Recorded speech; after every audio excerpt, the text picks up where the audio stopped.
Be big news. It'll be big news. Yeah. And like, I don't think you're going to go get a salad bowl over In and Out, you know.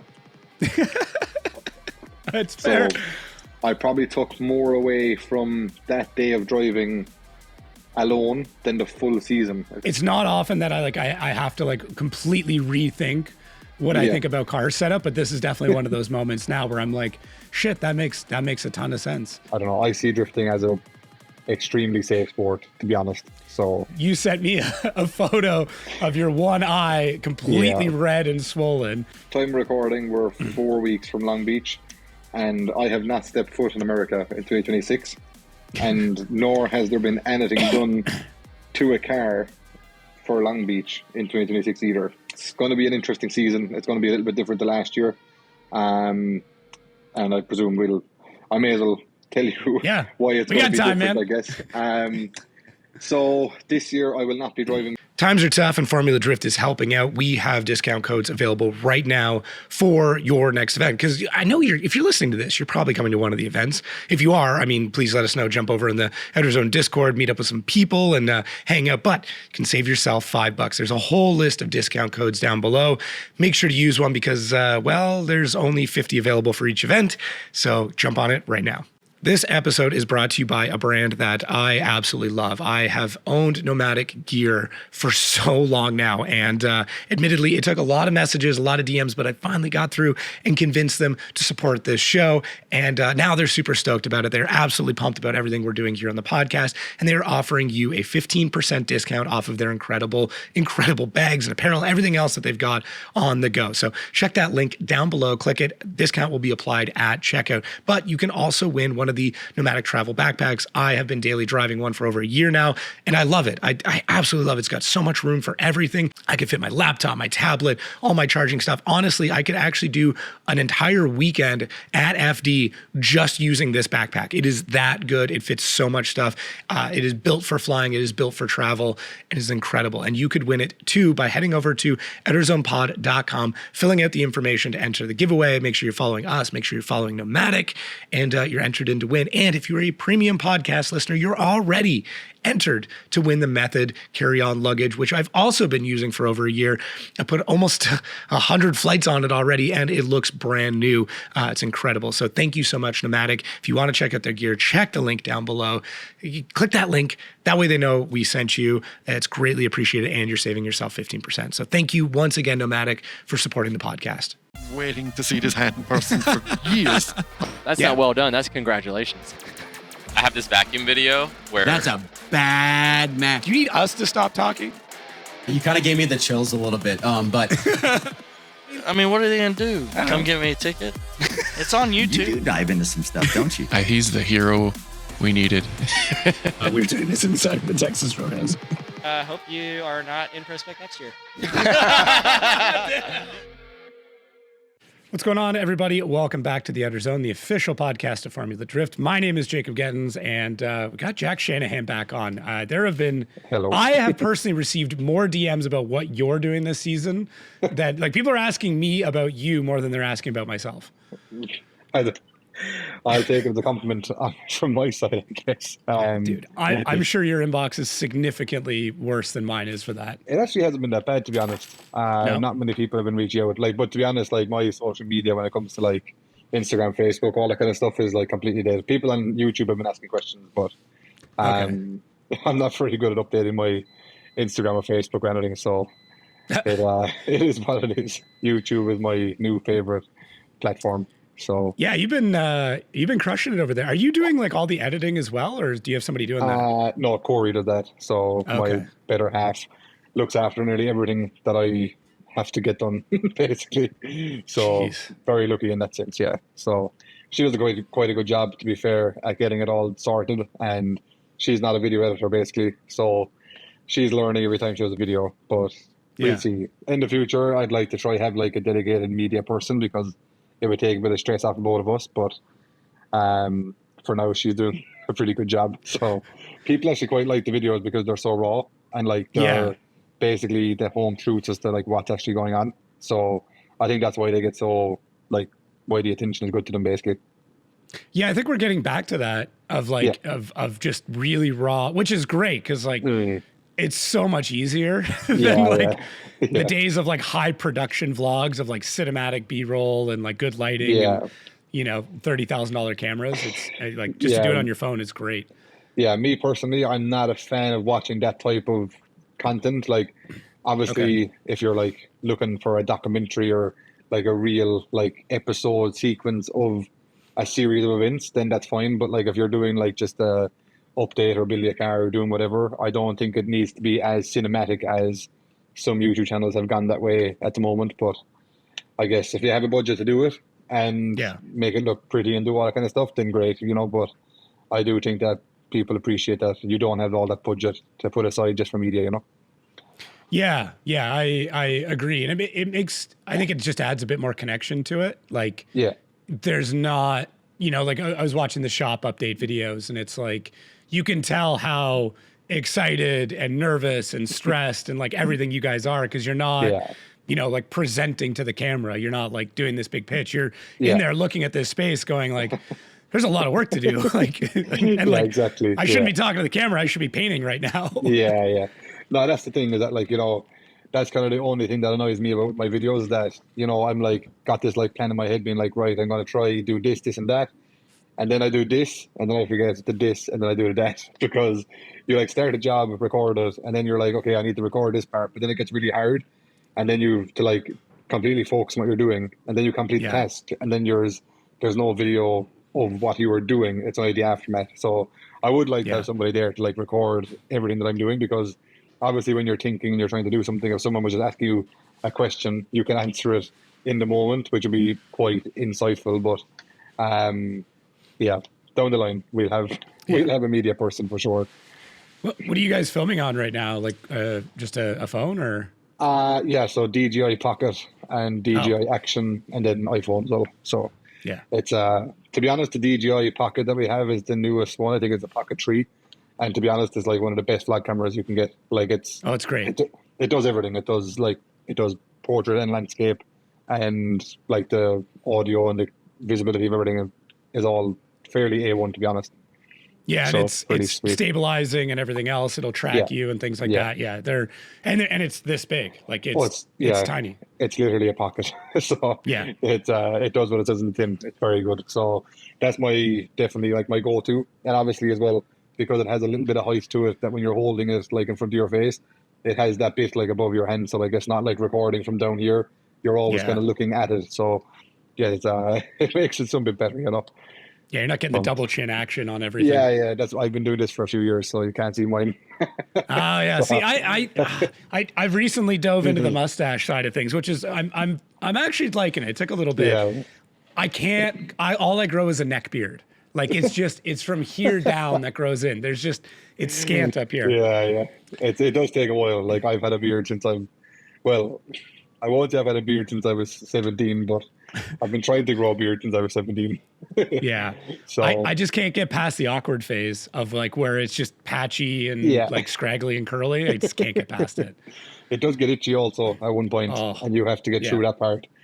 Yeah, I've had a few friends fail at that part, and I was like, nah, get rid of it. That's exactly where I fail. Like as soon as it gets to that point where I just want to scratch all the time, I'm done.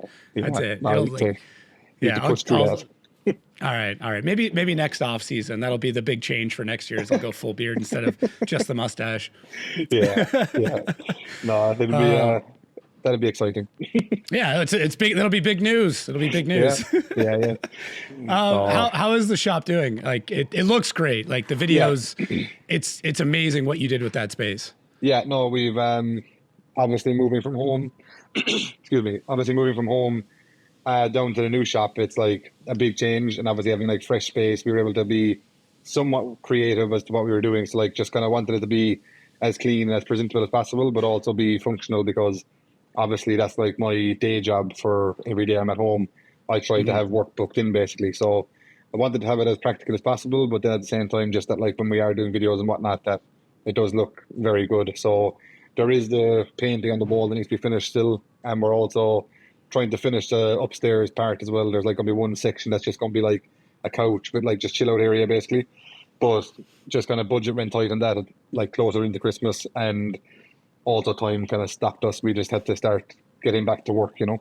So it's good. Like, it is nice to have it all fresh and kitted out. We got all new tools, new toolboxes, all that kind of stuff as well.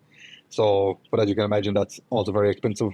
But Yes. it's nice to have it. It's an investment. Like, we're going to have that stuff for a long time, you know. So it's not just, you know, it's not like something you have to replace, basically. So I didn't mind spending the money, but yeah, the budget for that ran out fairly quick, and we've kind of just started doing a bit of work there now. So just trying to get through. In the off season, basically, I have like customer work that I take on that, like, usually by now I'm well finished with, but because I went to Oman for OIDC, I missed that full month. So there was some work that I didn't get through before January, basically, and I've had to get that finished when I came home. And also that's extra funding for my season, essentially. So I kind of have to get through that. But I do have 2 bare GT86s sitting in the workshop still, and not much has been done to them, to be honest. The engines have gone back to DVM engineering, and they will be rebuilt in probably the next week or so. And then other than that, they just need some fab work done. But I think I have like my last bit of customer work to do today, basically. So once I get that done, I'll be going back to our GT86s and getting it sorted. And hopefully by the end of the weekend, we'll have a lot of done, like, ready to go again, basically, for engines. So that's kind of the plan as of now. But usually doesn't go to plan. So that's what's in my head. I mean, I know people in our Discord already know, because I gave them a heads up.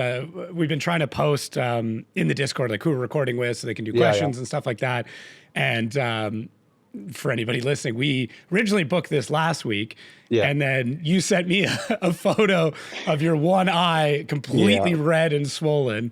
So things definitely don't go to plan. That's for sure. No. So last week I still don't know if it was arc eye or if I got something in my eye, because I haven't got it looked at, but I got eye drops and it's gone back to the correct color now and everything. So you look a lot better. It seems to be fine. It still has a little bit of irritation every now and then, but I don't think it's from anything in there. I think it's just from when I'm welding at work that the bright light is still getting me a small bit, but it's not too bad. It's all good, to be fair. Might be time for a new lens in the welding mask. I actually got one the next day after it happened. So that was the mission the following morning, was to go get new lenses for inside and outside the shield. So no, we've that sorted now. I actually bought a new visor also for grinding, just to be sure. That's a good one. That's one that gets overlooked, and like it's I will say I did my first roll cage by myself.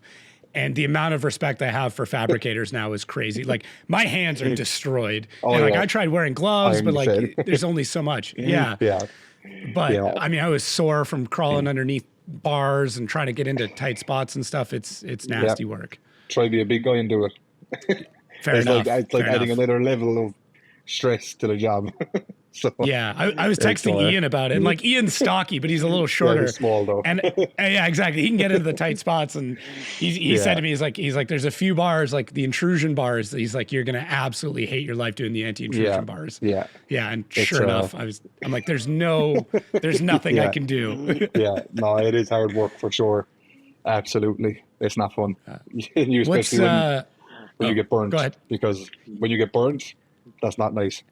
I put the MIG wire fairly deep into my thumb, and I text my sister's a fabricator. I mean, I know a lot of fabricators. I'm like, hey, how bad is it to do this? And like, well, it's either going to hurt for 3 days or it's going to get really infected. Those are the two options. So thankfully it was good within a couple of days. I still have a mark from it. Like, I mean, you will. It went in deep. Yeah. It's not good. It's not good. I'm just happy it didn't get infected, because you start looking up like photos and like WebMD, and it's like, falling off. Exactly. That's immediately I went to. I was like, talk to my wife. I'm like, okay, I might be thumbless in a couple of weeks. But look, I'm sure we're still alive. So just a refresh then on those two cars. So nothing hectic, nothing like what James Dean has been doing to his Mustang. Because if I wanted to lose 50 kgs, I'd probably just have to go to the gym. So, I wasn't doing anything crazy like that, doing a full rebuild. To be honest, the cars do need the attention of a full rebuild pretty soon, but not for this season. I I do think that the next time I have like 2 new builds for us going in the shed, it'll probably be with 2 new chassis, I'd imagine. Because I would like to retire these cars at some point, like while they're still good and working, and just kind of have them as like pieces of memory for us, because I've won a championship in my car. Connor's won 2 Drift Master championships in his car, so it would be nice to just park them and have them almost complete, and then build two brand new chassis basically. But I will rebuild them at some point, obviously back to their former glory if I do retire them even.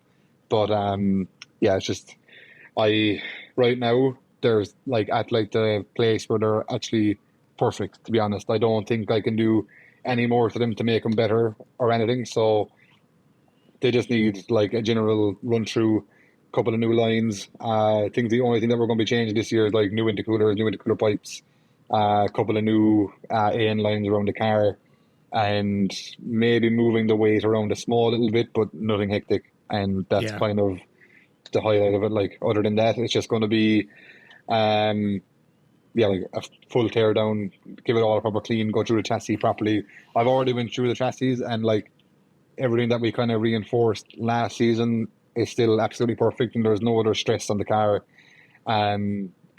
other than that. So I don't see the point on going back to a full bare shell rebuild basically. So it's it's not too bad. Just a matter of servicing some parts and get it back together.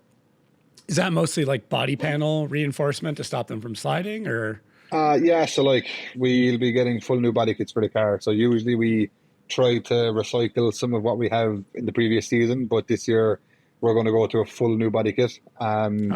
Just to have it all back to being like pretty fresh basically.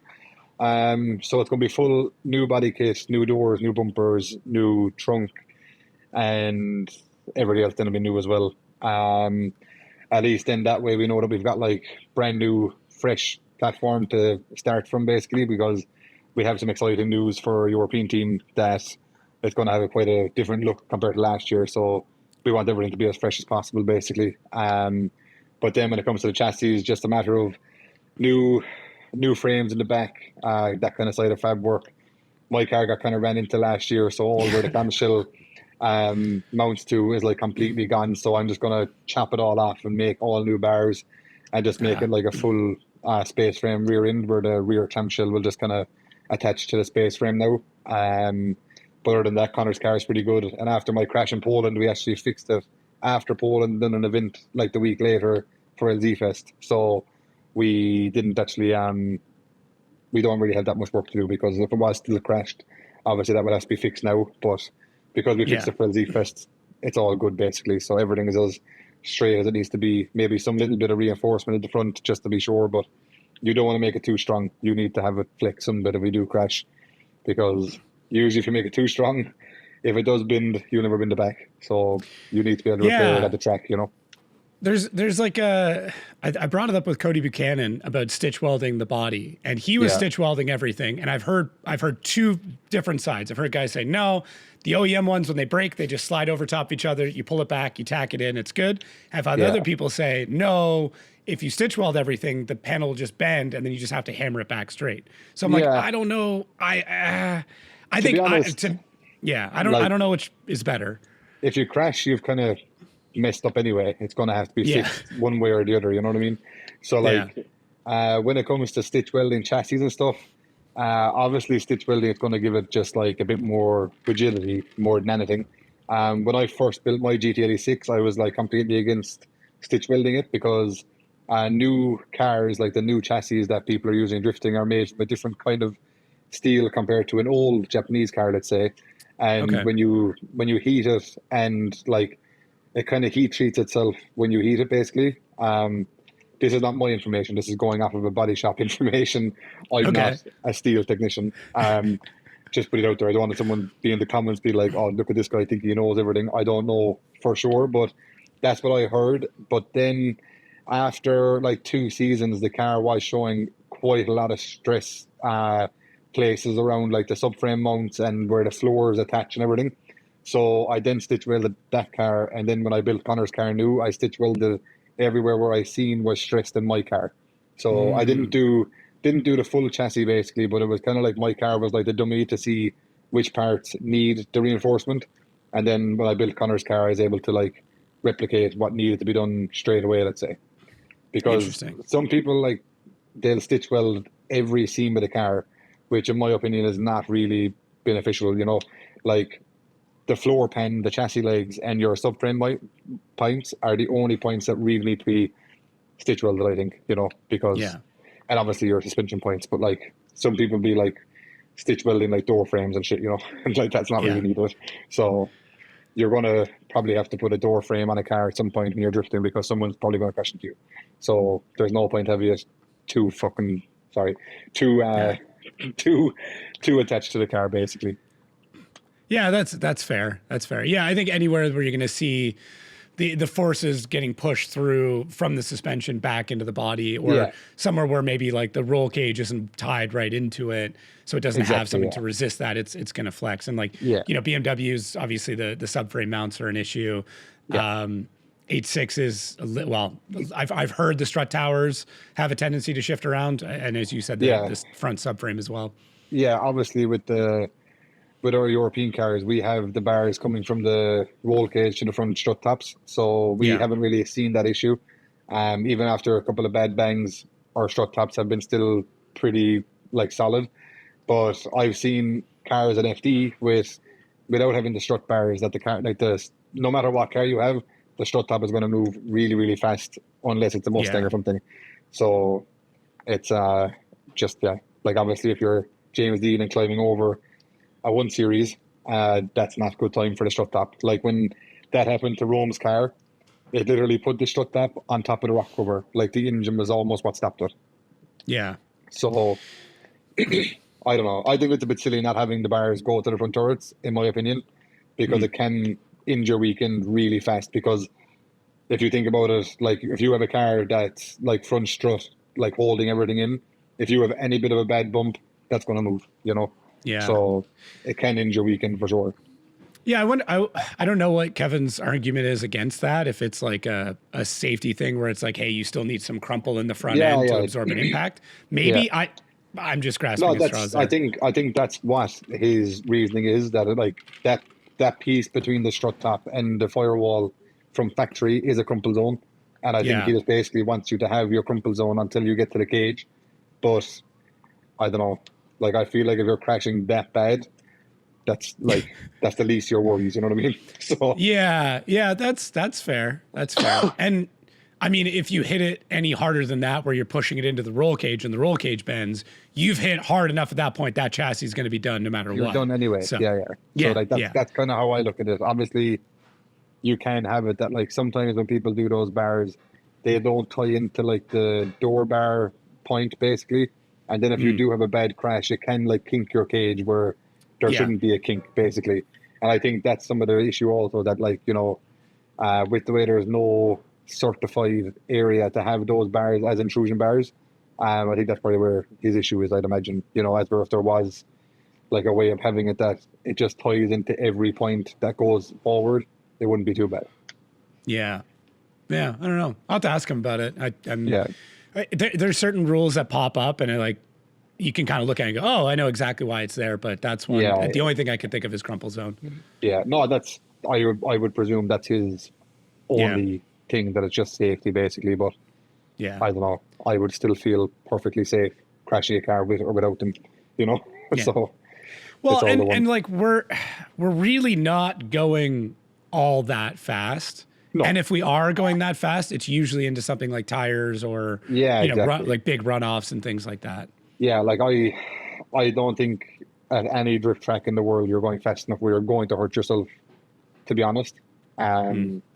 Like I would say maybe Riga, you're going fast enough because there's only like 2 meters of runoff before there's a concrete wall and you're going quite fast. But like at that, I've seen lots of people crash there and have zero issues. So it's I don't know. I see drifting as a extremely safe sport, to be honest. So I mean, knocking on wood, like all things considered, we've there's been no massive injuries, and that's like kind of globally. I'm sure there's something that's happened at a small event with bad safety standards or something, but at the pro level, like I've never heard of a driver being seriously injured, like No, for sure. concussions and, you know, blown out backs and a couple of broken hands, but like that's kind of it. Yeah.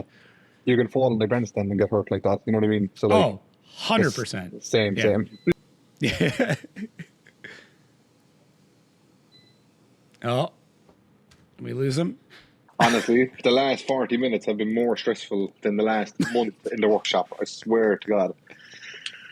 All right, well, we're already going, but if this episode seemed a little disjointed there, Jack's laptop didn't want to work. Well, Connor's laptop didn't want to work.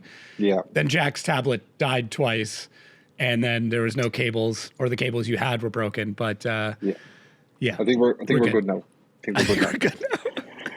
Listen, I have several theories, but I do have an ongoing theory that the more difficult it is for the driver to set up the podcast, the better the driver is, because like James was almost an hour. Yeah, you're good. I'm under an hour, so that means I'm FD 2026 champion. Yeah, right there. You've heard it here first. Sweet. Yeah. I took an hour 10 minutes. It's all good. It's all good, man. I get it. Well, it's now, it's tough.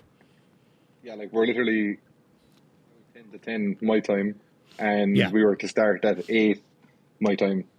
Yeah. So we're definitely behind schedule. I mean, it's like anything else in drifting, right? We're behind and we'll make up time and it'll be fine in the end. Yeah. No, all good. We're good to go now again. Good. So first year of FD rookie, which still seems weird. Like every time we said it, it felt weird to say, like calling you a rookie.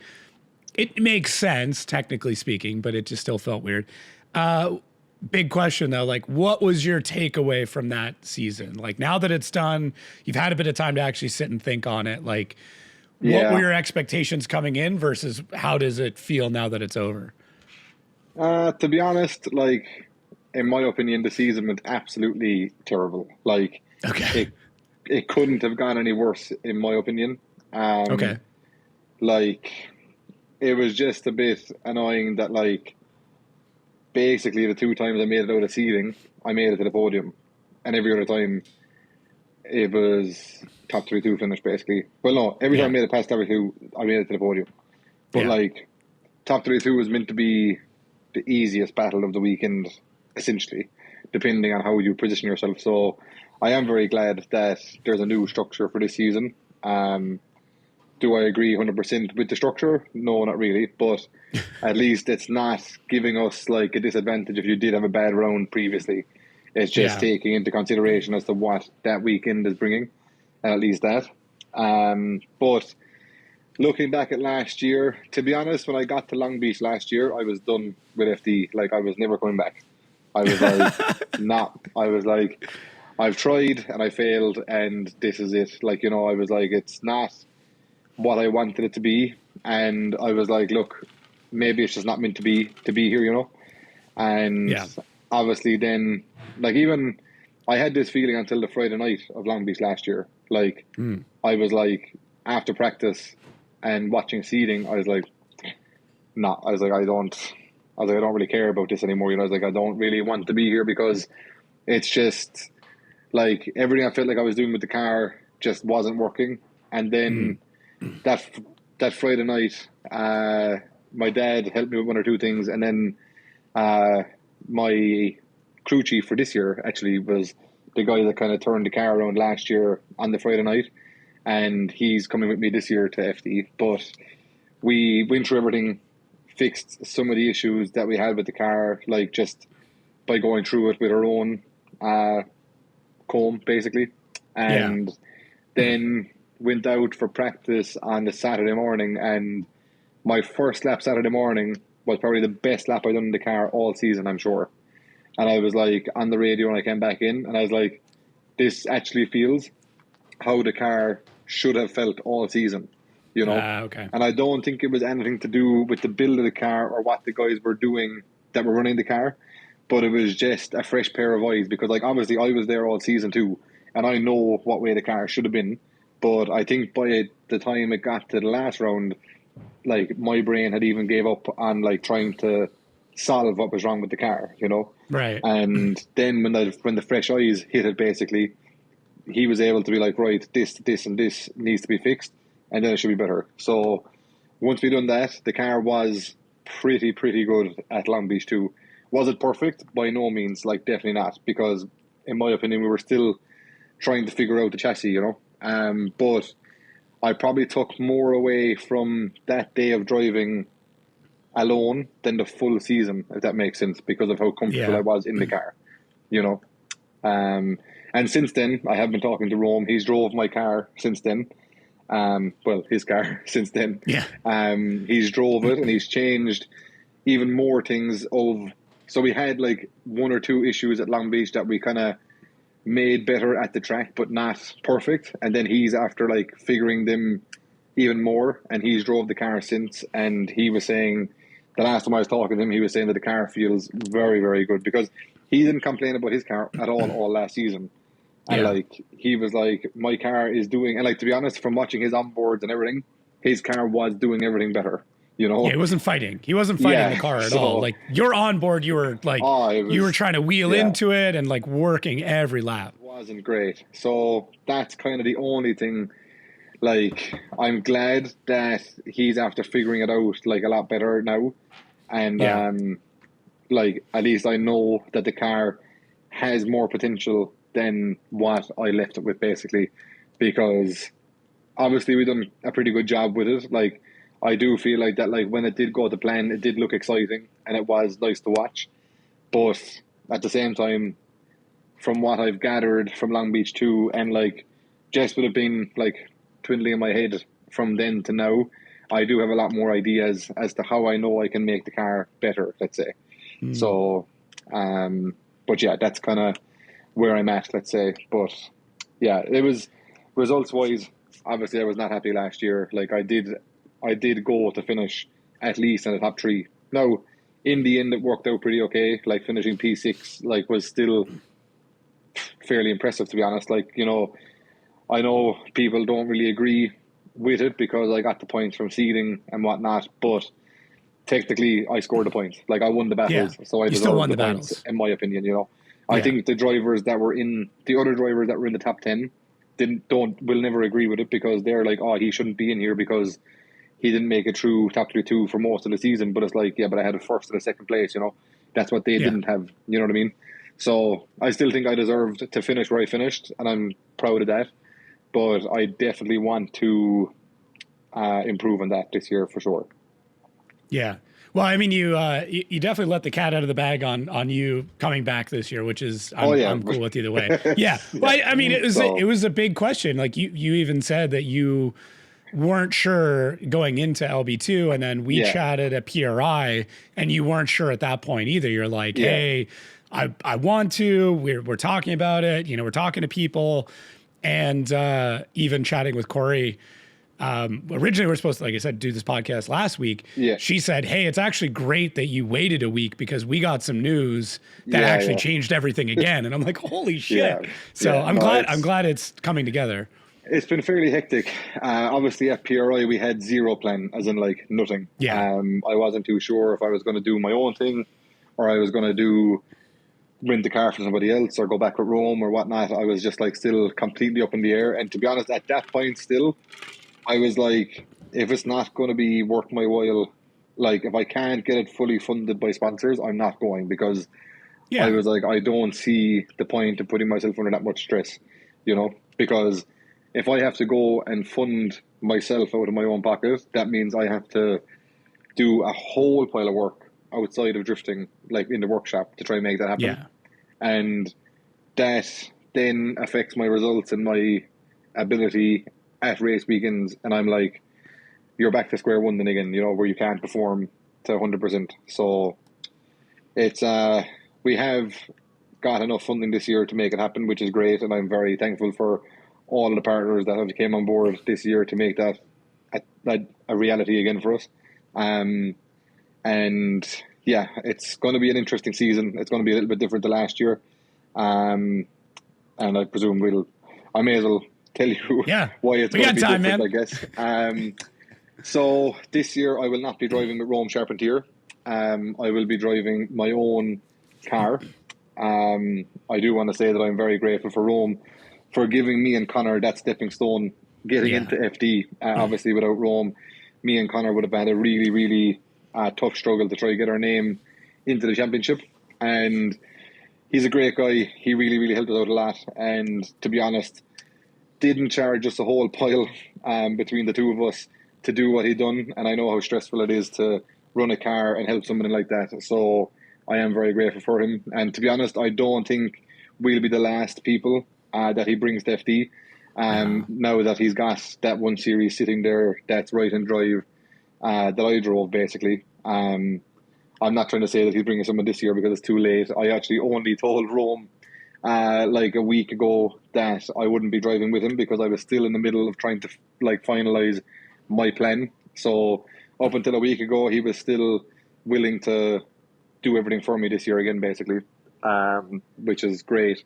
But we have came to the conclusion that I'm going to build my own car and I'm going to run my own kind of team in FD.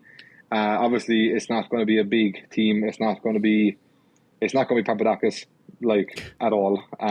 It's going to be one car, one tint, 2 crew members, and a spotter, and that's kind of the height of it.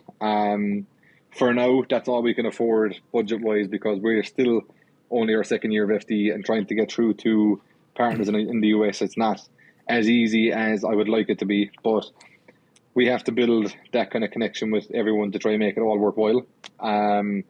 We will be running also with Pro 2 driver Sam Magmumi from 961 Motorsports.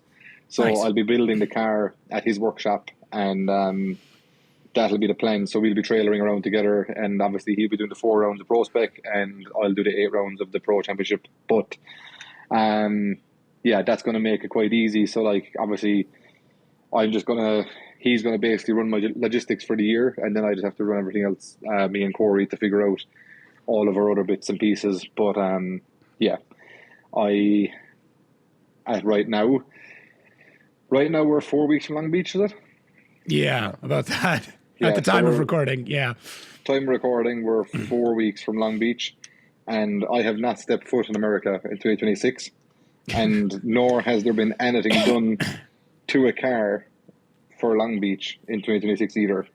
So right now, I plan on going to America on the 20th of March and giving myself a little over 2 weeks to make media day in my brand new car. So the more I say it, the more it's starting to wonder in my head, is it possible? Because giving myself 2 weeks to build a car is quite a challenge, especially before a season where I really want to come out swinging. I want the car to be everything it needs to be and more. And I know I can do it. I'm bringing out 2 people with me to help me also, and I know that they have the capabilities of not rushing the job, but just being able to work quickly enough and get everything sorted. And we also have some other partners that are helping us by sending products and parts that we'll be able to just button it into the car and then tidy it up, basically. So we don't have a whole pile of making when we get there, but I do need to convert the car from left-hand drive to right-hand drive and move the weight around the car a bit, because the car I'm driving was left-hand drive originally, and it's already drove in FD, this car, but it hasn't didn't drive in Pro class. It drove Pro Spec. So it was left-hand drive. So I need to make it right-hand drive. I need to move the fuel cell area to the other side. So we've got a radium going there, and there's quite a bit of fab work to get all that sorted.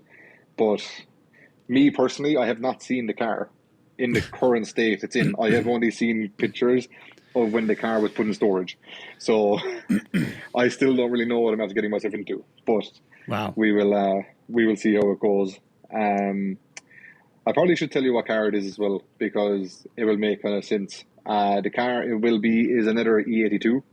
So it's if you asked me in the middle of the season last year if I would ever build an E82 again, I would tell you that I'm not psychopathic and I don't want to build that kind of car. I know otherwise, though. You are pretty psychopathic, so I am. Yeah. I've stated this quite a lot. I'm super stubborn, and when the opportunity arose to build this car myself, and like it's not going to be too different to the car last year, to be honest. It's more or less going to be the same thing, but just with other bits and pieces and only my brains behind it. Last year, the car was good, but it had input from Rome, it had input from me, it had input from Sam, it had input from Sam's tuner, it had input from my tuner. Right. It was just a full mix of brains trying to figure out something. And to be honest, I think I just got really overstimulated when it came to trying to figure out the car, because Rome was telling me his car was good and I'm telling him my car is bad, my car is bad. And we're trying to make this plan as to like what is wrong with my car. As where I just much prefer being able to like narrow it down with my own brain and be like, this is what's wrong, you know? And also, when we were going to the tracks last year, Rome was trying to do his best by having like a base set up for every track that like he knows works in his car. But because our cars were so different, that was almost not a disadvantage, obviously, because he used to have the wheel speed and everything very correct. And like we didn't have to worry about anything like that. So we were able to just focus on setup straight away. But also because we drive so differently, it wasn't 100% beneficial. And it's like I go to every track, like in any other championship, when I have my own car, I go to all those tracks with my own brain and I figure out the car. I don't have to talk to anybody. I just drive the car and I'm like able to discuss with the mechanic, because the mechanic's not driving either. So he can't give you any actual input as to what's going on. He can either just tell you you're making sense or not. You know what I mean? As where if me and Rome were having a conversation, he's like, well, my car has the same as this as your car, but my car is not doing it. And then I'm like, that almost messes with my head more, because I'm like, maybe it's me. Maybe I shouldn't change the car, you know? But I think then in Long Beach, when we did change a few bits, obviously it made it better. So that's kind of going to be the only difference, I think, this year, is that I'm going to have just my input. And then if it's bad, I can just blame me.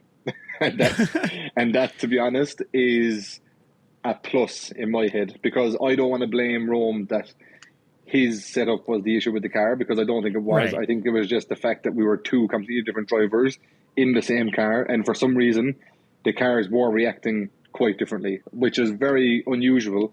I do have my like doubts that between right-hand drive and left-hand drive steering racks in the E82 there was a difference, like between like how the fluid, like how much pressure they need basically to steer good and bad.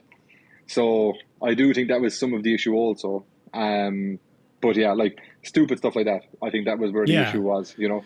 But it all adds up, right? It's all all these little things add up and make a pretty big difference. Yeah. So, but I am excited. Like, I'm excited to try. First of all, get the car done.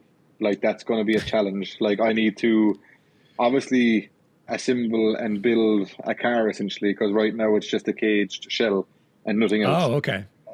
So like it needs everything.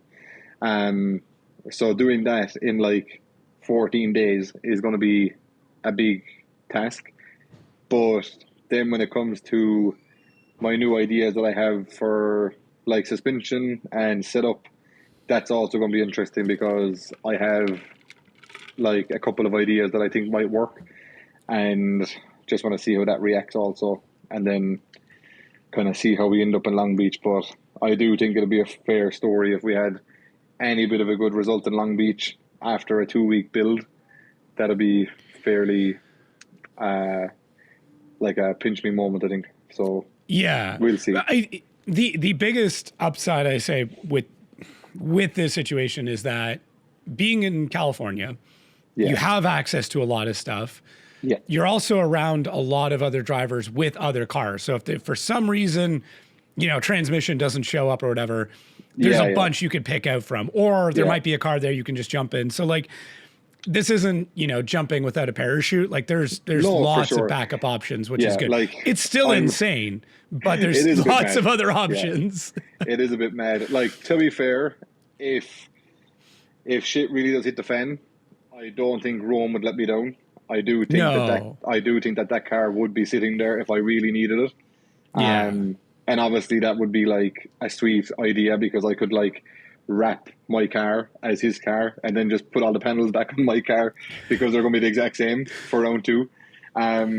So like, I don't think I'm going to be in the worst position when it comes to that kind of stuff. But at the same time, I do want to prove to myself that I can do that. Like, because like with how my brain works, when I put myself in this position, it has to have only one outcome. And if it doesn't have that outcome, I'm going to be super pissed off. So that's kind of how it is. Like, you can ask anyone that knows me, if I make a plan or if anyone makes plans, and if the plans don't go to plan, it really, really pisses me off. So like that's kind of one downside to this like hectic few weeks that are coming up, basically.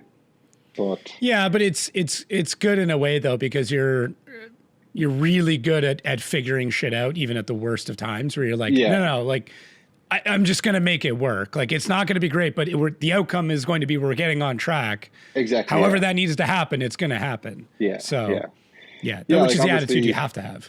Yeah, like when I'm at home, I do have lots of people and companies around here that I know when stuff goes wrong, I can call them and be like, this needs to be machined, or this needs to be done, or that needs to be done. And I can get it done really fast. That's gonna be my only issue when I'm in California, is trying to figure out stuff like that. But there is a lot of drivers from there. And I've got Sam, so we'll be fine. We'll figure it out. We do have a bit of a plan as to how we're going to attack it all. As of right now, I also have no toolbox, no tools, no nothing. So the first thing I need to do when I get to the States is go to Harbor Freight and like buy everything I can. So, but yeah, it's going to be a story, and that's kind of what I've given myself this time frame, basically to document it for the fans, to be like, this is what I've planned. It's not very realistic, but if I can do it, you can do something like this, basically, you know? So it's kind of like, I'm not trying to be an inspiration of anything, but at the same time, I do want to prove to people that, like, once you put your mind to something, it can be achieved, and that's kind of it, you know? So that's the plan. I would guess with something like this, it's like tackle the big bits, like engine, transmission, things like, differential, main suspension components. And then, unfortunately, one of the most expensive parts is everything that's in between. Yeah. And that's the part people forget about, like fittings and line and all that stuff is like, that's where that'll absolutely sink an entire build. Cause like one fitting can stop you from running. Oh, exactly. Yeah. That's the biggest problem. That's my only fear, is that like, if I do run into an issue like that I won't be able to get anything. But then at the same time, I'm pretty good with a welder, and I can usually make all these fittings if I have to. So, like most of the cars I build, usually there is one part of the car that needs this fitting and that fitting, and it's usually a 2-week waiting, and I'm like, nah. So I just cut it and weld it and have it together, because I can't be waiting, basically. So I'm used to trying to do that kind of stuff anyway. So yeah, the plan is the engine should be built by the time I land, and that should be ready to drop in. My gearbox should be there. My ACT clutch should be there.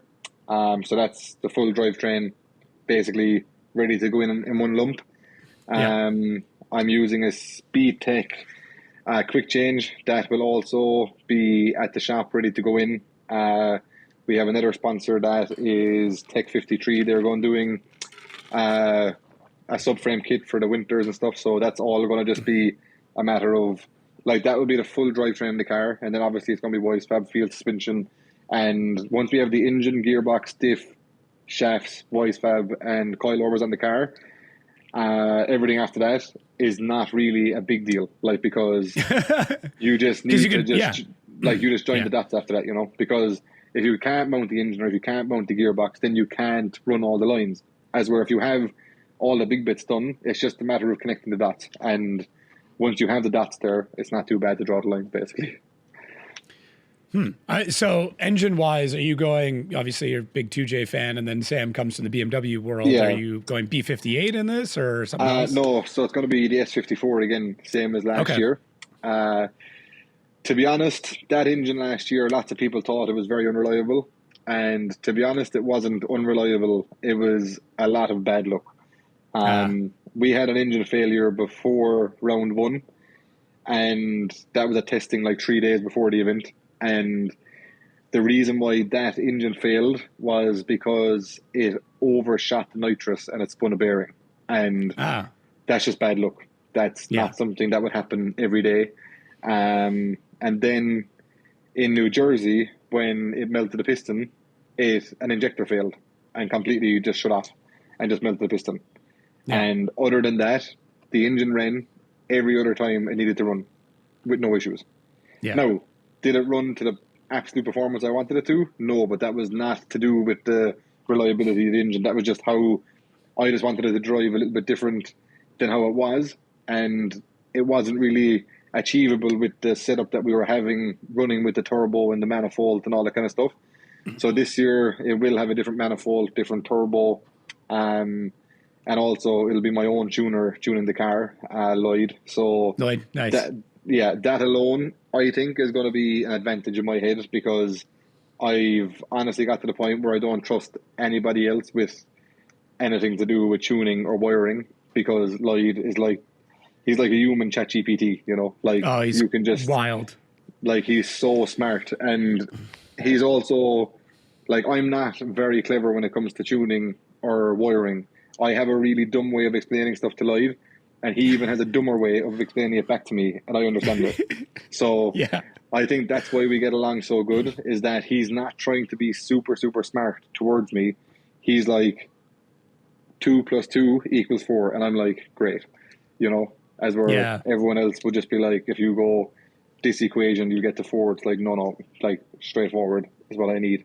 So I'm looking forward to having it that I have his brains behind the engine, basically. Again, I'm not saying that the brains that were behind the engine last year were bad, but just with what we were dealing with turbo size and all that kind of stuff, and we had a different style manifold that was purely for the noise and not for the drivability of the car. It was super hard to make it drive how I wanted to drive, basically. Right. So I'm not too sure if it's going to have the same unique sound as Rome's cars, but we will see. I haven't heard one with this turbo setup and this manifold setup, so we'll see how it goes. I hope it still sounds the same, because that was kind of one of the only features that I really, really loved about the car. It was so it sounded distinctive. Great. Yeah, it just sounded class. So yeah, you could especially in Shoreline, when it was coming down, it would kind of echo, and you could, I think, I believe you were the first person to turn a lap on that layout, if I'm not mistaken. I think so, because I think so, yeah. First line in practice. Yeah. I have a video of it, and it was a skating rink at that point. There's no rubber had been put down. No grip. But I remember sitting in the grandstands, and I heard you coming down. I'm like, holy shit, Jack's going to be the first one. And I'm like, by then, you start to recognize which car is which. But it's an amazing sounding engine, to be honest. So I think we're not going to lose too much of it. I think if anything, it'll be a little bit quieter with new turbo. Okay. But yeah, we'll see how it goes. It's going to be a very similar setup to the 2J engine that we have here in our Drift Masters cars. So if we can get it to replicate the same kind of drivability, I'll be absolutely very happy, because our 2Js here are absolutely unbelievable. I honestly think that we have the best 2Js in the world. So if we can replicate that kind of drivability with the S54, I'll be very happy. So are you looking for a more predictable power band with it? Because it seemed like last year it was very on and off. It would ramp up in power so quick, and then when you would come off, it was just bog out really quick. Basically how the car was set up last year was not how it was set up, but kind of the only way you could set it up last year was that the graph would be like this. It would come in smooth and then go crazy, basically. As where I personally prefer something that comes in really hard and then falls off. Because when it falls off near the limiter, you can then get your grip to re-grip up there, Oh, but interesting. So that's why I think, some of the V8 cars, they can put as much grip as they want into the chassis, because the minute they get on throttle, they can flash the tire and not upset the car. And then once it gets to the limiter, they can drive within their power band. And if it does fall off, they're basically falling back into torque, if that makes sense. So, because obviously power and torque are two completely different things. And everyone you talk to will talk to you about horsepower. And in my opinion, horsepower is not what wins races, it's torque. So if you can have an engine that is responsive and have good torque in the mid-range, and then your torque will fall off at the top, and then your power will take over, that's a perfect engine, I think. So that's really interesting. Yeah, like I think if you had like the S54 setup we had last year, if you had someone like Dwayne McKeever drive that car, he would have thought it would have been unbelievable, because it would have been the same as his RB, which in my opinion, terrible engine. But anyway, but he would have drove the car and been like, this is perfect. Like, what's your issue? As where, because I came from such a responsive and sharp 2J, it just wasn't in me to be able to figure out it wasn't even leg. It was just the lack of torque in the mid-range. Yeah.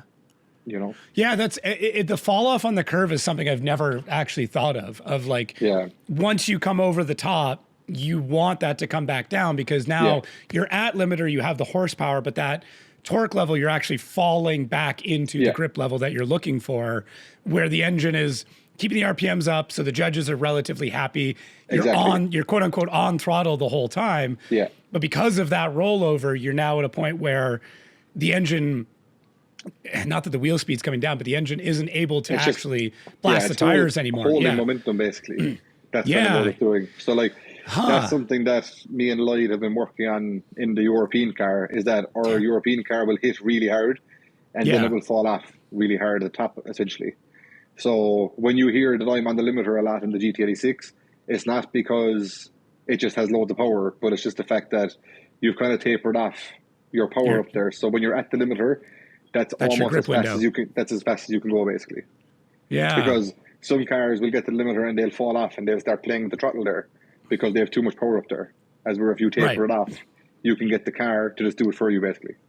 So then you're basically just setting your gearing and your grip levels to, hey, in this window at the very top of limiter, because then you don't have to worry about it. You're like, I'm at limiter, I put my foot down, I let it bounce, and I know I'm making the most amount of grip that I possibly can. I don't have to screw with anything. And is that...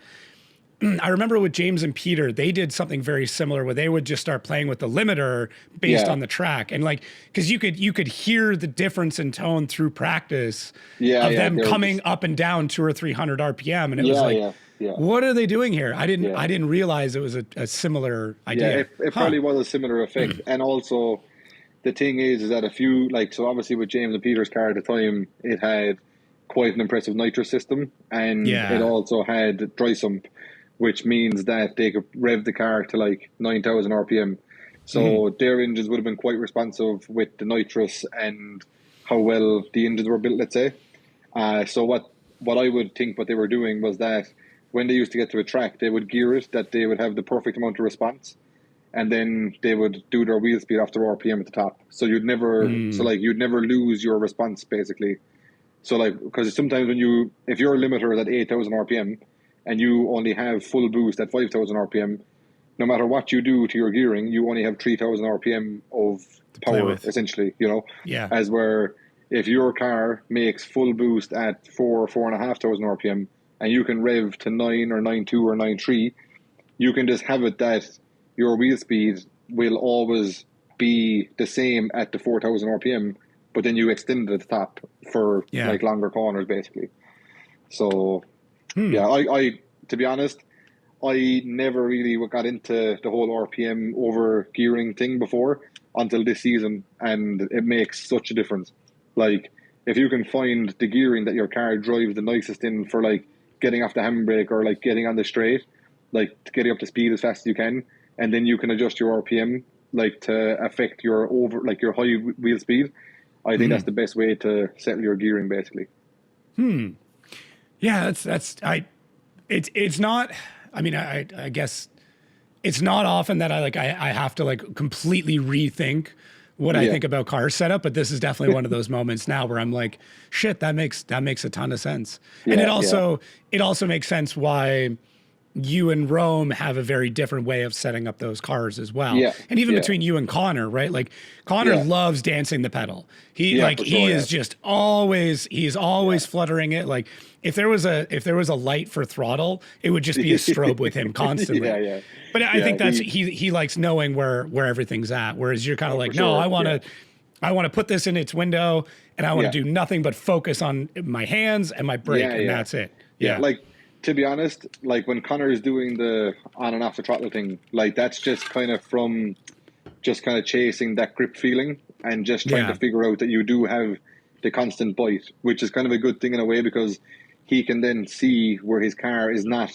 Like, so if he's feathering the throttle the same on every part of the track, and then at one point it goes from 7,000 RPM to 8,000 RPM really fast in that area, he knows he's not got the same amount of grip there, so he knows he needs more grip basically.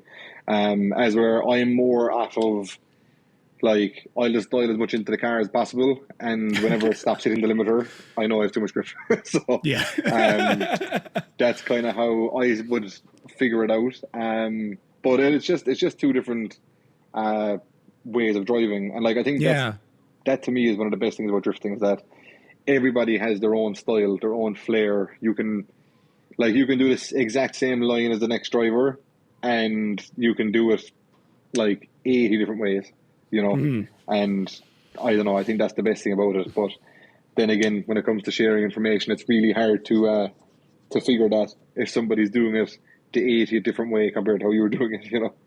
So yeah, I thankfully got a fair bit of track time this off season. And I was chatting with a couple of like pro drivers and, you know, I'm just like, hey, like what, like as a grassroots, like I'm by no means a great driver, but like, what's the best way that I can get better? And they're like, if you're running the same layout, do something different every single transition, every entry, like do a run and clutch kick every transition, and then do the next run and handbrake every transition, and then do a run and left foot brake every transition. And then now start switching all of those each corner. See which one works the best. Exactly. And it was one of those same thing. Like you just fall into such a routine of like, okay, well, if I'm going to do this layout, I'm going to do this line. That's how I do it. Yeah. Exactly, and even little stuff like feeding the wheel just a little bit more before transition to get the car to come over and then transition. I was like, this to me feels better than me trying to clutch kick through it or something. And it seemed just as fast. Yeah. That's the thing is that like people worry too much about like style, you know? And they all think that like, oh, you have to do it like this because that looks the coolest, you know. But like, it's funny, if you watch my car and Connor's car from the outside, you would say that I'm doing more in the car to make it transition faster. But if you watch our onboards, Connor's doing more to make it transition faster than what I am, because I drive with my feet a lot and Connor drives with his hands basically. Yeah. So like, I know how to find like a pinch point on the transition where the car will rotate fast for me if I need it to rotate fast, basically. And the way Connor does it is that he will stay like almost committed through the transition, and then he'll turn into the transition to then let go of it to like build the momentum to get it across the track. From the outside, it's doing the same thing, but from the inside, it's two completely different approaches to doing it, you know, as where it depends on the layout, obviously, but some tracks, the way Connor does it will be faster, so then I might adapt to how he's doing it, just for that one transition on the track, you know. And I think that's what's good as well, that like obviously me and Connor have been around each other's driving forever, you know what I mean? So like we can really pencil out like what he's doing is good and what I'm doing is good, and then try to like master the perfect run basically. So like I think that's one of the advantages that we have, is that our driving is very similar but not very similar. Like so like from the outside it's very similar looking. But from the inside, we're doing two different things. And if one's working better than the other, we can like use each other's data, you know what I mean, to make it better. So because we have the same approach, if that makes sense, you know, we have the same mindset as to how the flap should look, you know. And I think that's the biggest thing, is that like some drivers will say that, no, I want the track to look like this from the outside, and then that's their opinion again, you know. So it's good. I think I've seen a video of James saying that this year with Simon going to Drift Masters with him, that he's looking forward to having a teammate again where like in Europe you can just like study the tracks and be like this and that. And I think that's almost another thing with James with Ben in America, is that like having the teammate he has like the second-hand info for like, even if you miss practice laps, the other car might have got the practice lap, so you can just get that data straight away, you know. So Yeah. I think that's the biggest thing, you know. Yeah, being able to share the notes and things along those lines are huge. And it showed even just when Simon came over for the one event, like, you know, he got in that car within 2-3 laps. He was set. Like he was absolutely on fire. And it was good. I'm curious how that whole thing will play out. And it's I mean, you'll be able to speak to this as well, like just the logistics and travel and general animosity of running both series is the hardest part of that whole thing, right? Yeah. Like, I think, obviously for us, with doing both championships and then trying to like run the team here completely is quite stressful. So I think James obviously knows the stress of having to do 2 championships as a driver, and obviously he ran his own team in Europe, but running a second car doesn't seem like that much of a bigger challenge, but it is a lot of a headache. Yeah. So he does have a good team around him, and I'm sure he won't struggle too much. The boys will definitely have him covered, but it's I think for Simon, he's in for a big. I actually had a chat with Simon when he came over to do some testing and like a practice day a couple of weeks back, and we were just chatting, and he was like, you know, like, I'm really excited, blah, blah, blah. And I was like, you'll probably be excited until June, maybe July, and then you're going to get really tired. Yeah, it's a lot, and I mean, for me, I don't have all that much to do. Like, admittedly, I'm hanging out, chatting. I don't have to worry about cars. I just, you know, I get to watch videos and all that fun stuff. So I know how exhausted I am on doing double duty, especially with I think it's May, where it's like Drift Masters, FD Drift Masters. Yeah, it's like 4 and then there's weekends like a week off back. or something. Yeah, Yeah, that's gonna suck. be tough. Yeah. That's the thing. I think by the time we get to the end of that stint, the excitement will be gone, and we're back to being like, we have to go again, you know. Yeah. So we should have a little support group of us, like the people that are doing both, just to like start booking all of our flights together, so at least we can hang out like the whole time. Yeah. To be fair, like if you really look at it from like an outsider's point of view, these kind of issues are good issues to have. You know what I mean? Yeah. We get to live the dream, essentially. You know, there's lots of people would love to be doing what we're doing, basically. So I have to remind myself of that quite a lot. Like when I'm complaining that I'm like, oh man, the airport lounge is busy, and I'm like, you asshole. Like that's what you're complaining about right now? Yeah. No, I know, it's mad. It is mad. You could be saving money right now by using Podcast 26 at checkout when you shop for great FD merch. They have so much amazing stuff. And I don't know if you've noticed, but there's been a bit of an influx in teal merch. I don't know where that came from. I'm just saying. But if you like teal or one of the other amazing colorways that they've got on their skateboard decks, shirts, hats, all that stuff, you can use Podcast 26 at checkout. Save yourself 20%. That is wild. Do it right now. Save yourself some money and support FD. Guess what? The podcast now has a premium version of it. No, just hang tight. Don't hit that skip button just yet, because you are going to get discounts on Outerzone merch, which, pretty crazy right off the bat. You basically, with the discounts, you're almost getting your money back right away.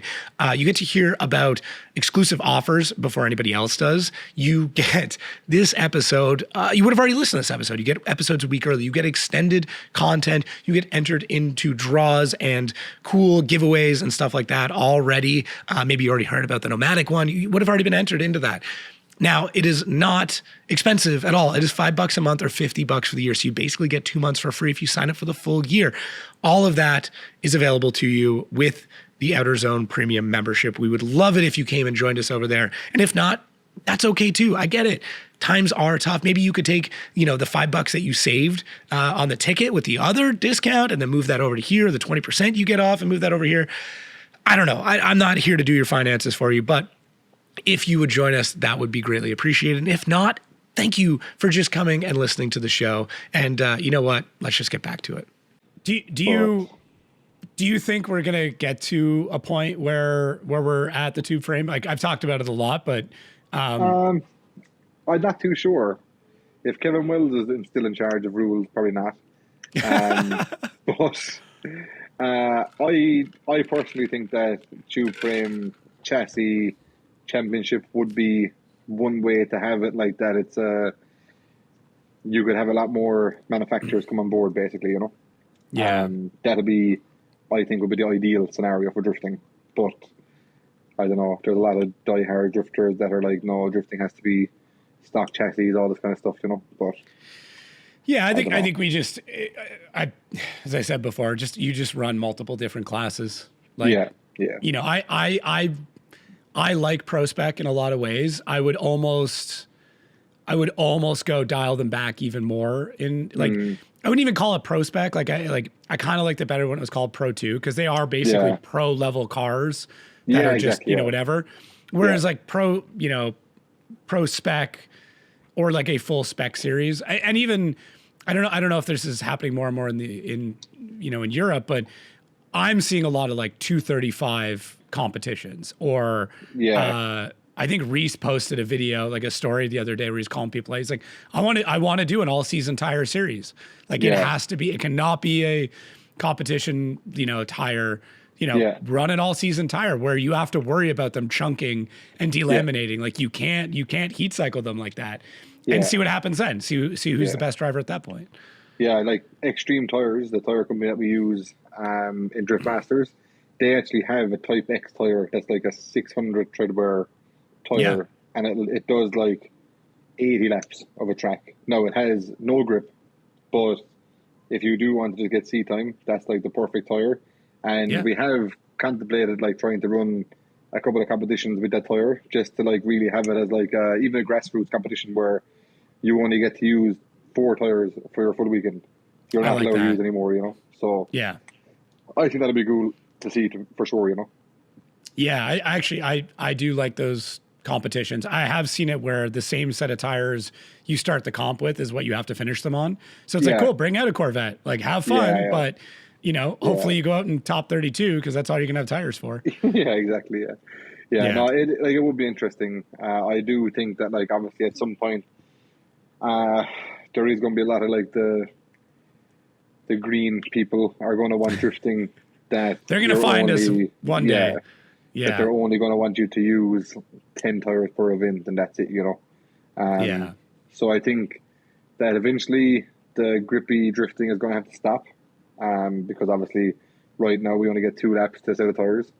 But yeah, we'll keep riding the wave until we fall off, I guess. But I do personally prefer the non-grippy drifting. I think it's a better job. So yeah. Interesting. I just hate the whole grippy thing. I think the cars look terrible jumpier on the track, you know. It is tough. It's tough to really, really make them look smooth. It does make it that much more impressive when somebody gets it dialed in. Like when you realize how, you know, gripped up these cars are, and then you watch someone put down a smooth run, you're like, holy, like that's a setup car. Yeah, like I think in not so much in FE yet with the 1 Series, but in Drift Masters last year in Germany, I think it really proved how good our GTA 6s were because we had 2 of the fastest cars on track and the cars looked like that they were under no pressure, you know? Yeah. So I was quite proud of that, to be honest. Like, not just the results, but just watching it back and being like, the cars look absolutely perfect. You know what I mean? Like, they can't do it any better, you know? So, no, that was a wild weekend. And that track allows for it as well. Oh, yeah, for sure, yeah. It's like, to be honest, that level of track, for the level of how the pro drivers are these days, is probably too easy in a way. But I don't know. I think you need that event also just to kind of really prove how good the drivers are because, like, from top 32, every battle is almost a final, you know? Yeah. Which is great to watch. It's a perfection game at that point. Like there are tracks where it's all about commitment, where like if you back down even a little bit, that's it. The whole run's over. There's tracks that are all about transitions, all about chase. Like that is one of those tracks that's it's just like, no, you have to be perfect because we're gonna see everything. Long Beach is very similar to that. Yeah, for because sure, like if you're off the wall by this much, it looks terrible. Yeah, you're gone. Yeah, no, you're expecting everybody to be rubbing bumper every single zone for every single run. Yeah. And when you have a wall as a reference, you know how somebody's doing. When it's just a zone that's kind of floating out in the middle of nowhere, it's Oh, for not as sure. easy to pinpoint bad driving. Yeah. No, like I much prefer when there's objects to get close to, because you can't say that, oh, I was that deep in the zone, you know, like when you're in tire smoke and everything, you know. Yeah. If you're that deep in the zone, you should be able to see the back of the car flexing a bit, you know. Yeah, So that's exactly what we're looking for. It's better, but yeah, I don't know.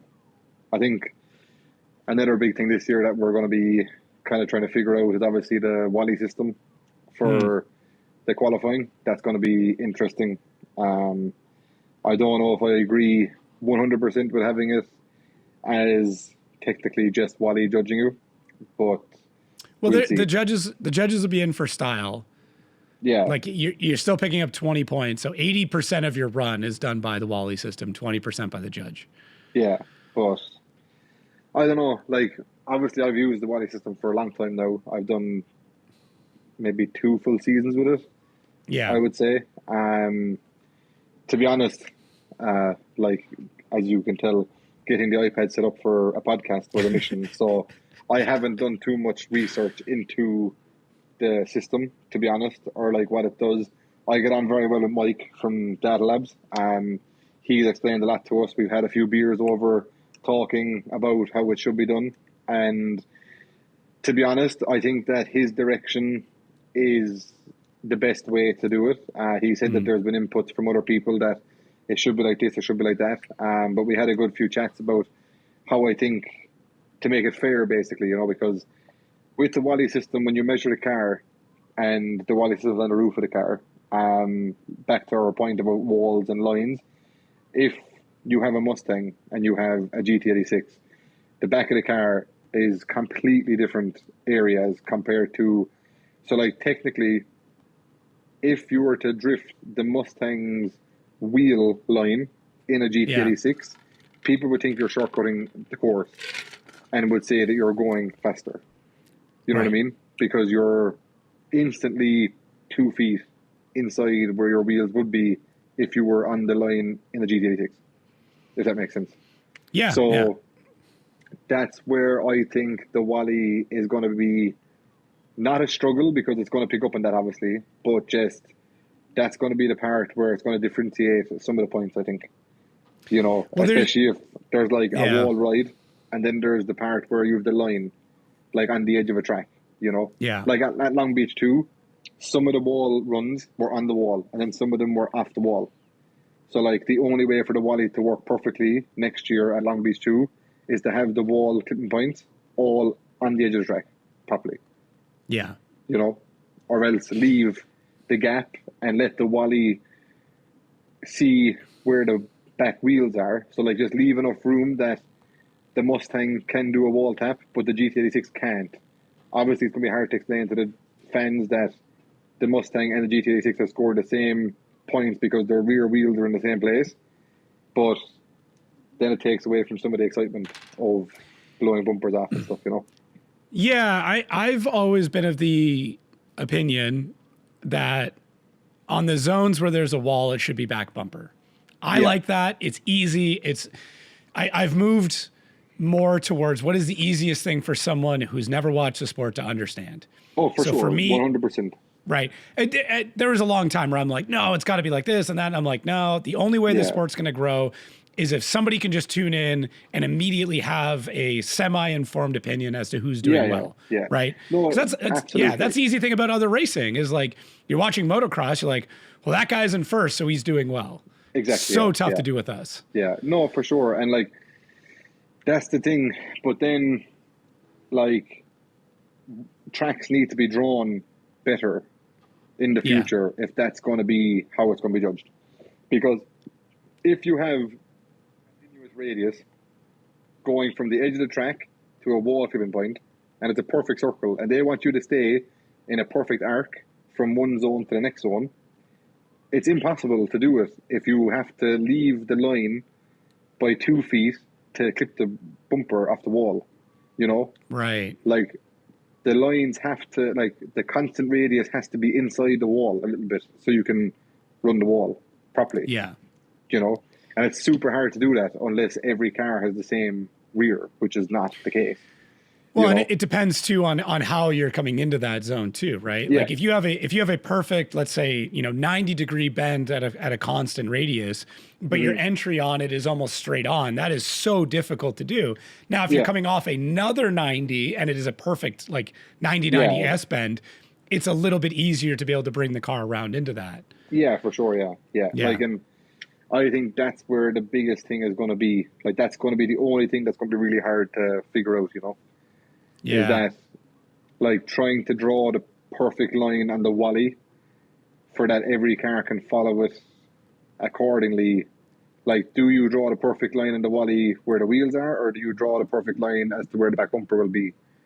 But then you need to calculate every car how much overhang it's going to have over the edge of the track compared to where it's going to have a wall top, let's say. They do, as far as I know, maybe Michael can correct me, but as far as I know, they have the full dimensions of the vehicle, because this was a conversation I had with him early on, was where the car is rotating from, that like you have your rotational axis, but if each wally is not within the center, you have to compensate for that because the center of rotation is different on every car.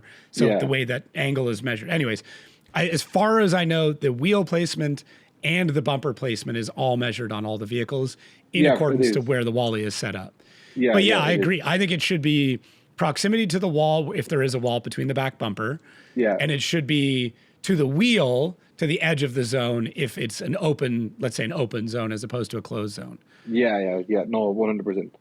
Yeah. 100%. And if you go into it, then it should be a deduction, right? Like if James goes in and pushes 2 feet of rear end in the car, that's not fair, because you'd be lost. You'd lose a quarter panel. Yeah, exactly. And like, that's kind of what it can be that accurate, which I think it can be. I think that's the next solution to judging in drifting at the moment, because obviously everyone builds their cars to have loads of flexibility in the back of the car where you can just run into the back wheel and not worry about it, you know. But I don't know. I had a chat with drift masters before about having to have sensors on the back bumper, basically like a ram with a sensor, and it'll measure like a shock sensor then to see how much travel in and out. It's on an axis, it'll pivot left and right, in and out. It won't be strong enough to affect, if you do hit the wall, you won't correct basically, but it'll just like give data back. Or it's like, even if it was like every time it went in, every car would have a light, you know, and if it went in more than 10 centimeters, the light would flash, you know, and then every time the light flashes, you're deducted 5 points or something, you know, because, and then all you have to have is a fourth judge just to watch the light, and he just writes down how many times it flashed, and that's deducted off the judge's points at the end, you know. So like, I think that's the only way to have it. Obviously, if the wally can differentiate that, the 5 centimeters or whatever, you know, which I think that if the signal and everything is good enough and they have the track mapped to absolute perfection, I think it can be done. Because I do believe hitting the wall and going in 10, 20 centimeters should be a deduction, you know. Mm-hmm. So yeah, it should just be just a touch. Like, that's it.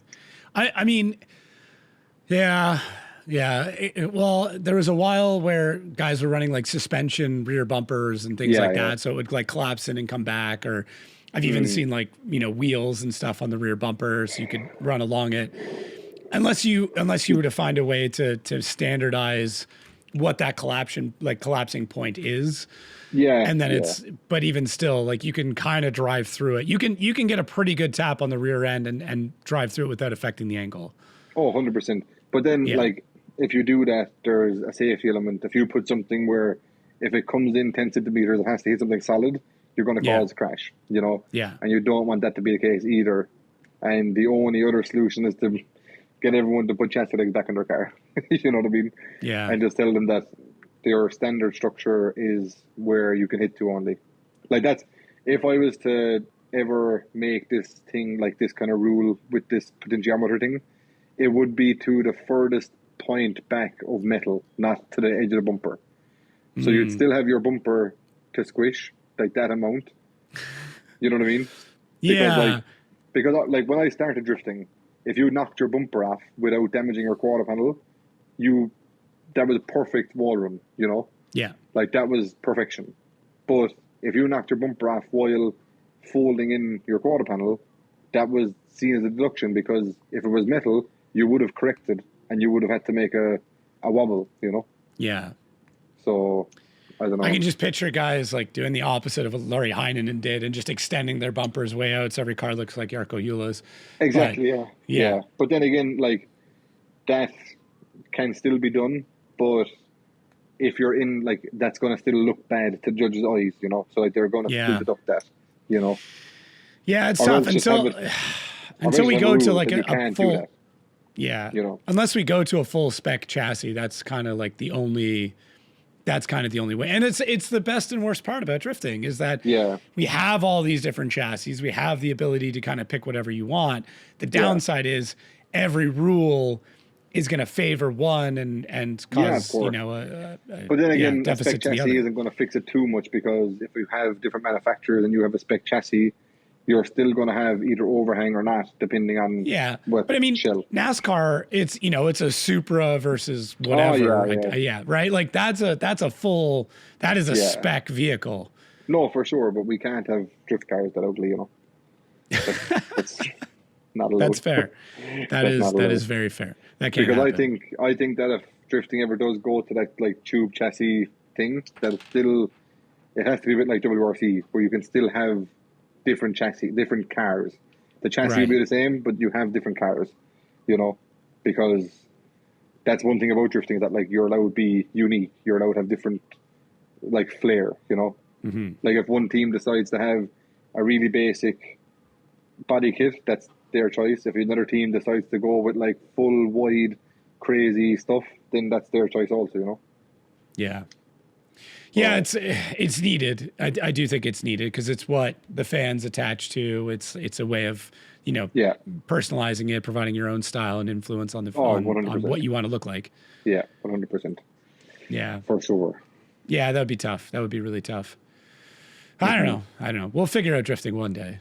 I don't think we will, to be honest. No, that's also kind of the beauty of it too, right? Is that it's just constant conversations about the best way to make drifting happen, and then we update them every season.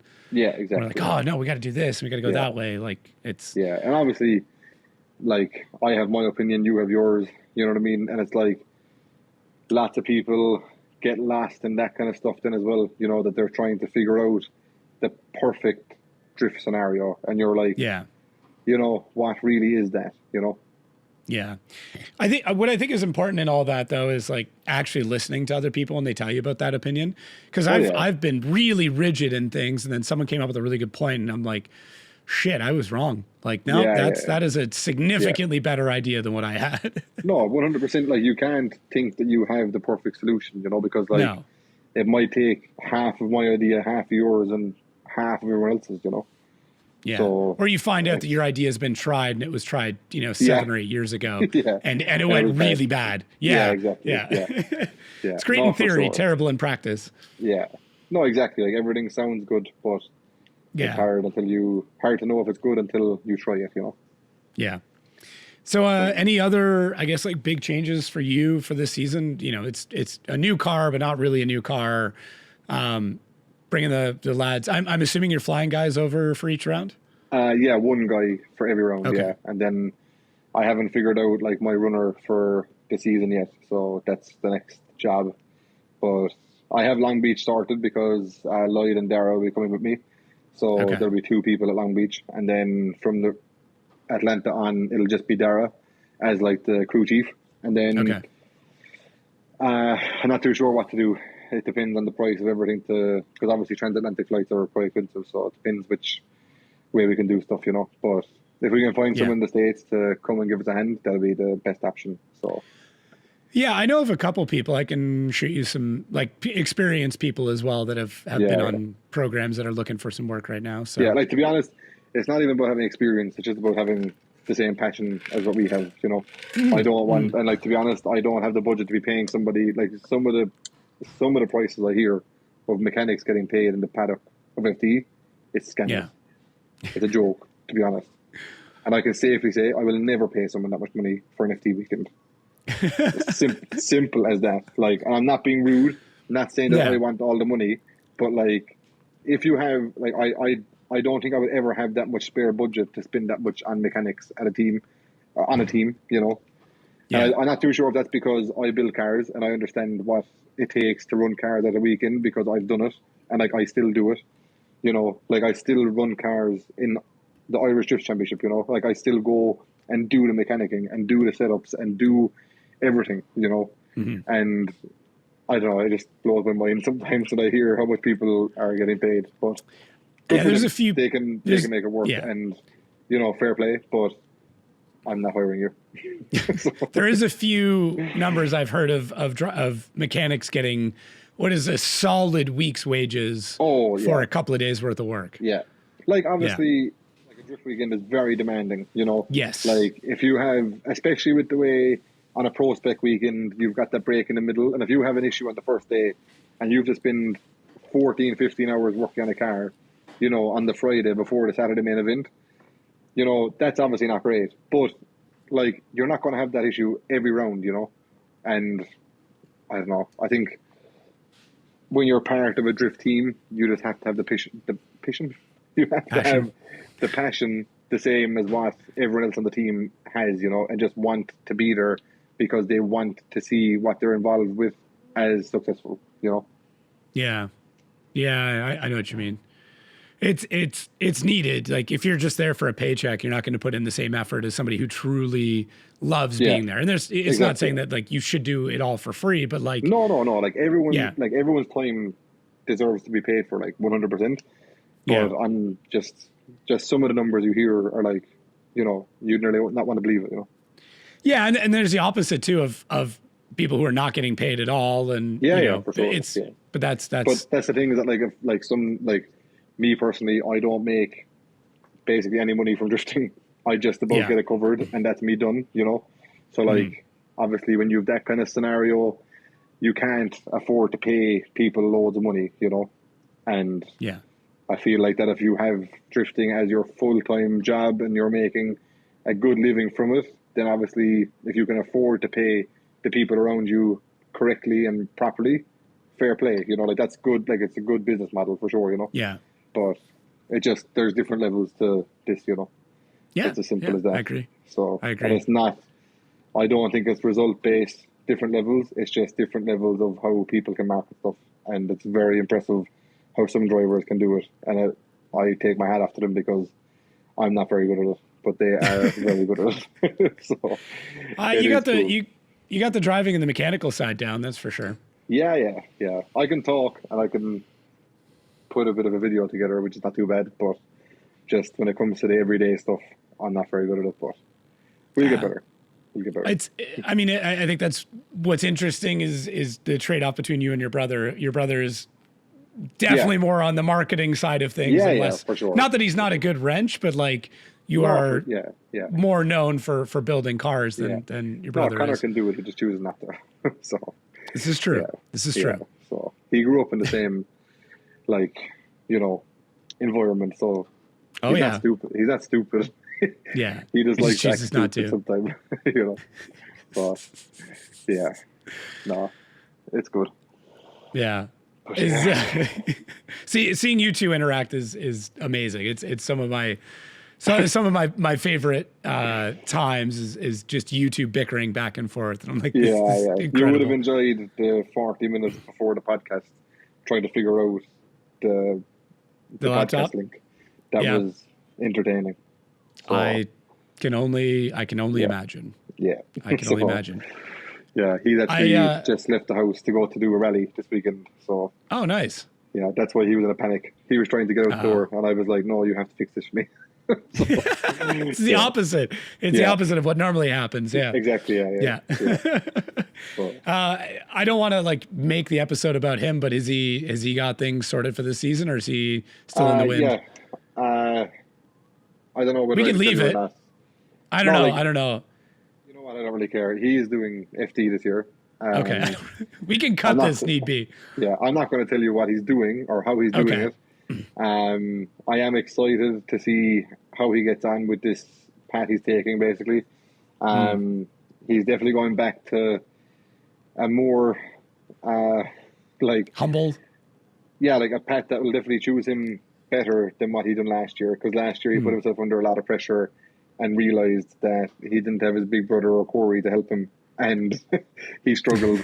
But yeah, this year will be interesting. I'm looking forward to seeing it. He's going to have quite a team around him, and it'll be good to see for sure. Oh, interesting. Ooh. Now we're getting the rumor mill going. I like it. Yeah. You can tell me once we stop recording. Yeah. The conversations I get to have with the cameras off are always good. I feel bad for the fans sometimes. I'm like, guys, we just can't make it public. There's contracts and legal stuff. It's like when you get to the end of a season of like a Netflix episode. You know, you just put the cliffhanger. You're like, shit. yeah, exactly. And I don't think I'll be. Admittedly, I don't think I'll have time to get an episode out with him before the season starts. So you guys will just have to wait for his announcement. Yeah, no, he's. I'm going to announce mine on the 20th, and I think he might announce it on the 24th, 25th. He must go and do testing in America. So I'm not too sure. That's not like concrete, but that was a number or a date he gave me at one point. I'm not too sure if that's still the plan. So, gotcha. Yeah. Exciting though. Yeah. So obviously we're not going to be teammates this year. That's not going to be, the Shanahans is not going to be in FD, but who knows, this stepping stone that Connor's taking might lead to that in the future. So we'll see how that goes. It's got to be kind of nice in some ways, though. Like, you guys still communicate like crazy. You're still hanging out.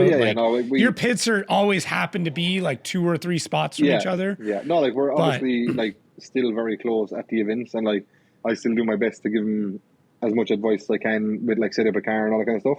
But it's just when it comes to having like merchandise and our fan base, it's super hard because for some reason, some people don't like getting pictures with just me or just Connor. You know, they want pictures with us. You know what I mean? And like, you can kind of get that, you know, because like we do sell ourselves as a brand together, you know. So that's why I would much prefer to have it that we have the Shanahans in FD as well as Drift Masters, but it's just not financially possible to like set up. Basically, we can go to FD at the Shanahans and have a really bad program, but we don't want that to be the case. We want to be able to go there and have a big team. You know, we don't want to have a little small trailer and small tents and all kind of stuff. We want to be a presence at the events, basically.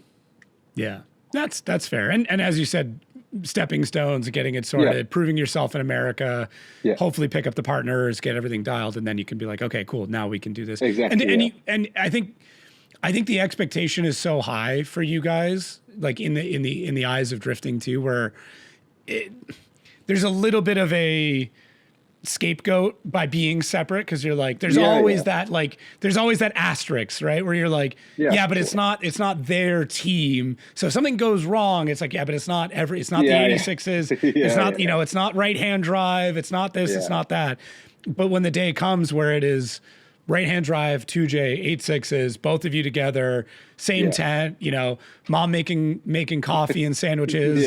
Like, then it's like, oh shit, okay, now the expectation is you guys come out and you podium or win championships or whatever. Yeah. You have to perform at that point. So we'll see. This year will be interesting for sure. So it's gonna be good. I'm looking forward to it now. So as long as when you guys do it, that like your parents are there, one, so your dad can yell at me for like 10 minutes and I won't really understand what he's saying while your mom feeds me coffee and food. Like, that's, as long as that's there, I'm okay with whatever else happens. You'll be happy then. So we'll see. We do want to try and make it happen. I feel like it will be a good venture for like us as a company, let's say. So we'll see. But for the time being, it's just Jack and Connor in America, not the Shanahan.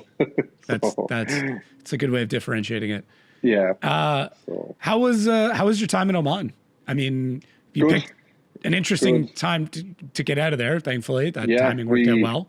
We got out of there safe, and everything was good that way. So good. That was the main thing. But no, other than that, to be honest, it was really, really good time. Nice country, nice people. really, really relaxed. To be honest, probably shouldn't have stayed there for a full month.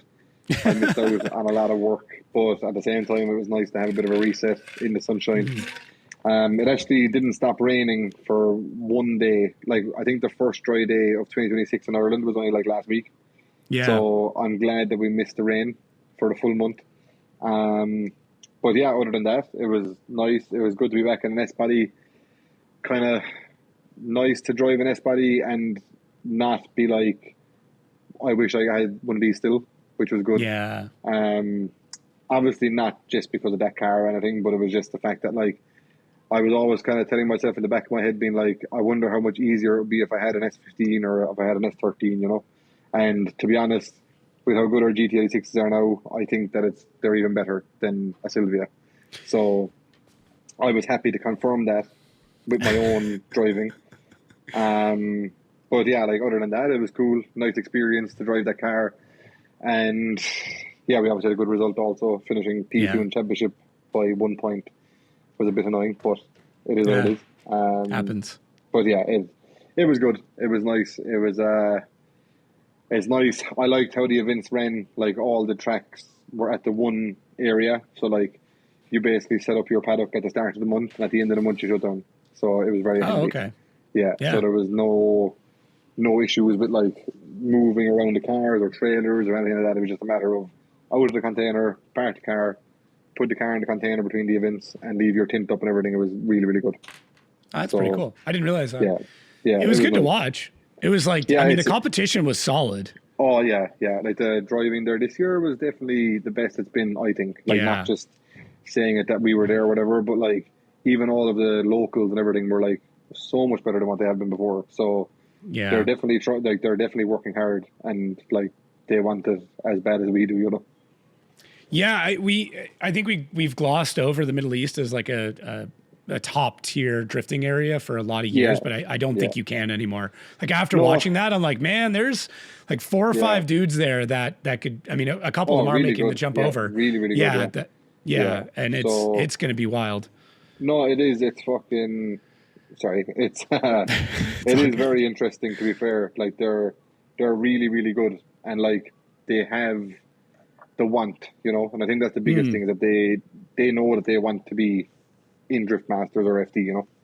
So that's cool, for sure. And there's some funding there. There's more schools. There's more track time and stuff coming out in a lot of the countries. Yeah, like, it's very easy. The infrastructure is there now. Yeah. Yeah, and, like, it's like the amount of track time and different tracks that they have, like, between, like, Dubai and Abu Dhabi and all that kind of stuff is unbelievable, you know. So they get to do, like, a lot of driving, basically, and, like, you can rent tracks, and it's no issue with noise and anything like that, you know. So it is cool, for sure. Yeah, and I mean, no real worry about the rainy season. So no, it's going to be expensive to learn how to drift there, for sure. Yeah, so, it's all tires. Yeah, it's going to be lots of rubber burnt. Yeah, it'll be interesting in the next year. I think in the next 2 years, we'll probably see a couple more drivers come over, like, at least in FD. There's a few that have made the jump into Drift Masters. I'm going to guess it's a little bit. I mean, admittedly, it's a little bit easier for them just to kind of head north into Europe as opposed to coming over the ocean. But yeah, it's not that far away. Like, it's far away, but it's not. It's not that far away. It's like us with Brazil, right? Like, Brazil's it's far away, but it's not that bad, all things considered. You're not jumping an ocean. Yeah, exactly. Yeah, so it's not too bad, you know. But no, it's good. Like, we had a lot of fun there, for sure, you know. So it was a nice time, 100%. I'm glad you got a break. Like, I'm glad you got at least a little mini vacation in there. I'm sure Corey was happy about it too.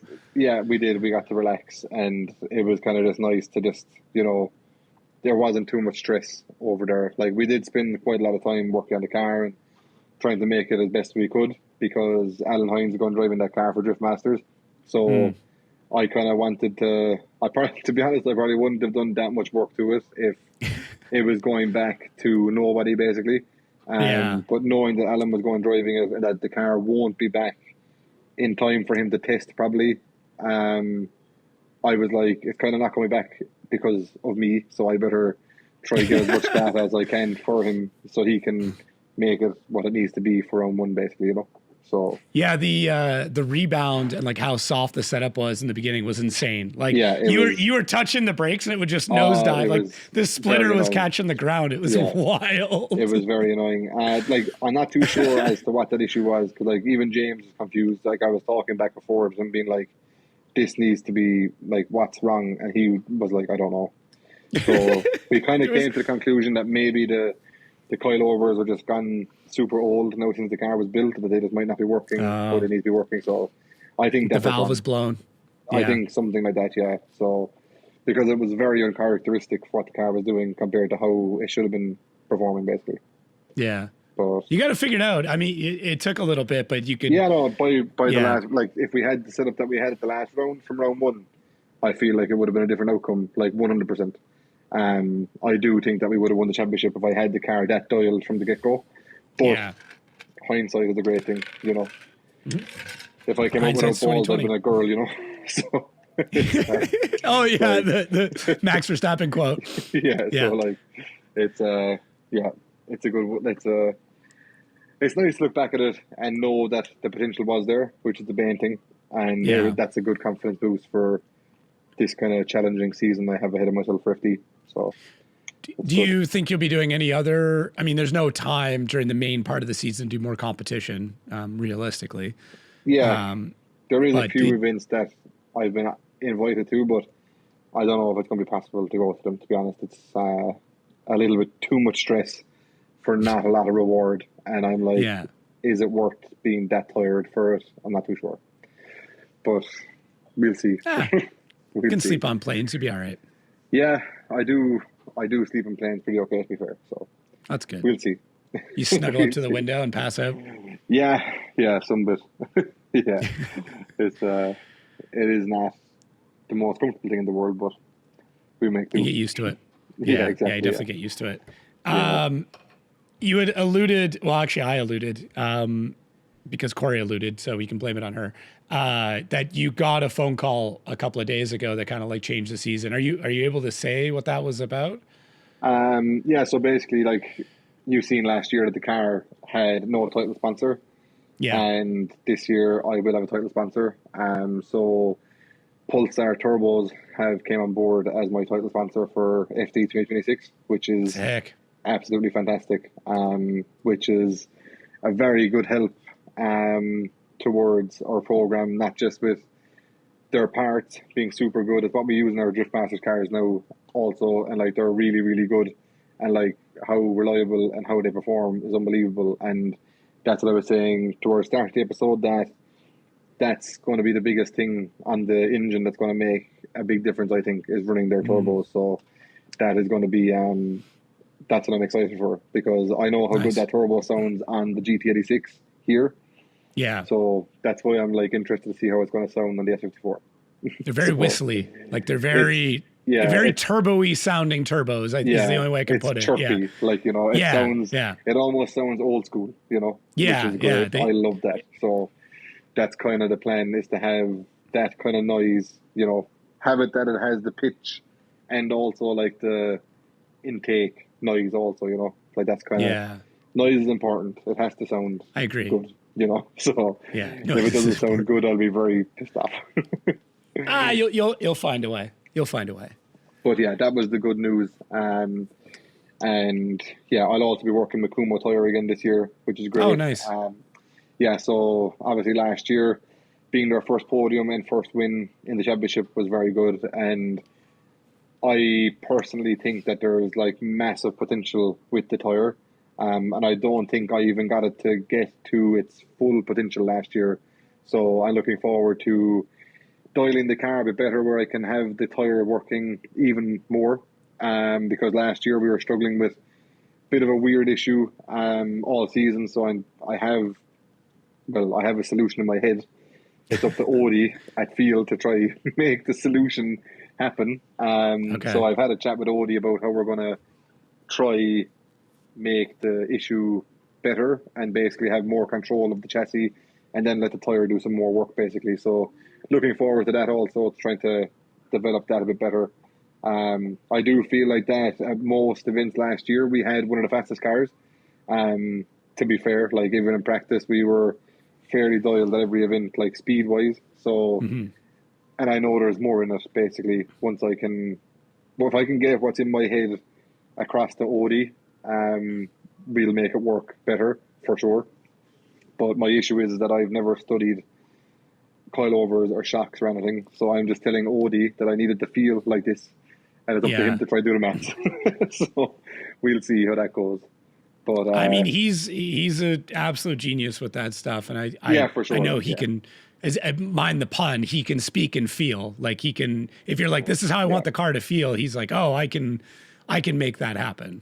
Yeah, no, for sure. Like we made good improvements last season, all the way to the last round. Like we were sending the shocks back and getting them changed every now and then, just to try dial it in more. So yeah, the new idea should kind of give us a better starting point. And go from there then and see how that is basically. Yeah.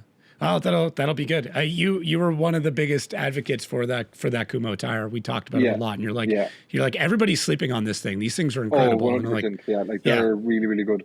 Like obviously I didn't get to drive with them the first season as I wasn't there, but I do think that like obviously Jeff Jones was like one of their main drivers for not last year but the year before, and the data that he gave back to Kumo, like they took it on board massively and like reconfigured the tire completely for us and gave us a really, really good tire last year.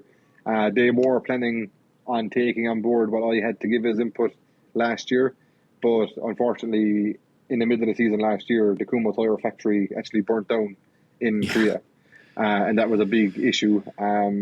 So they're kind of already getting back on their feet now with tires and product and stuff. So they didn't get a chance to redevelop the tire for this season, but they're maybe thinking in the middle of the season we can have even better tire again, basically. So it is good. It's good that they're interested in making it work and trying to make the best tire in FD, basically.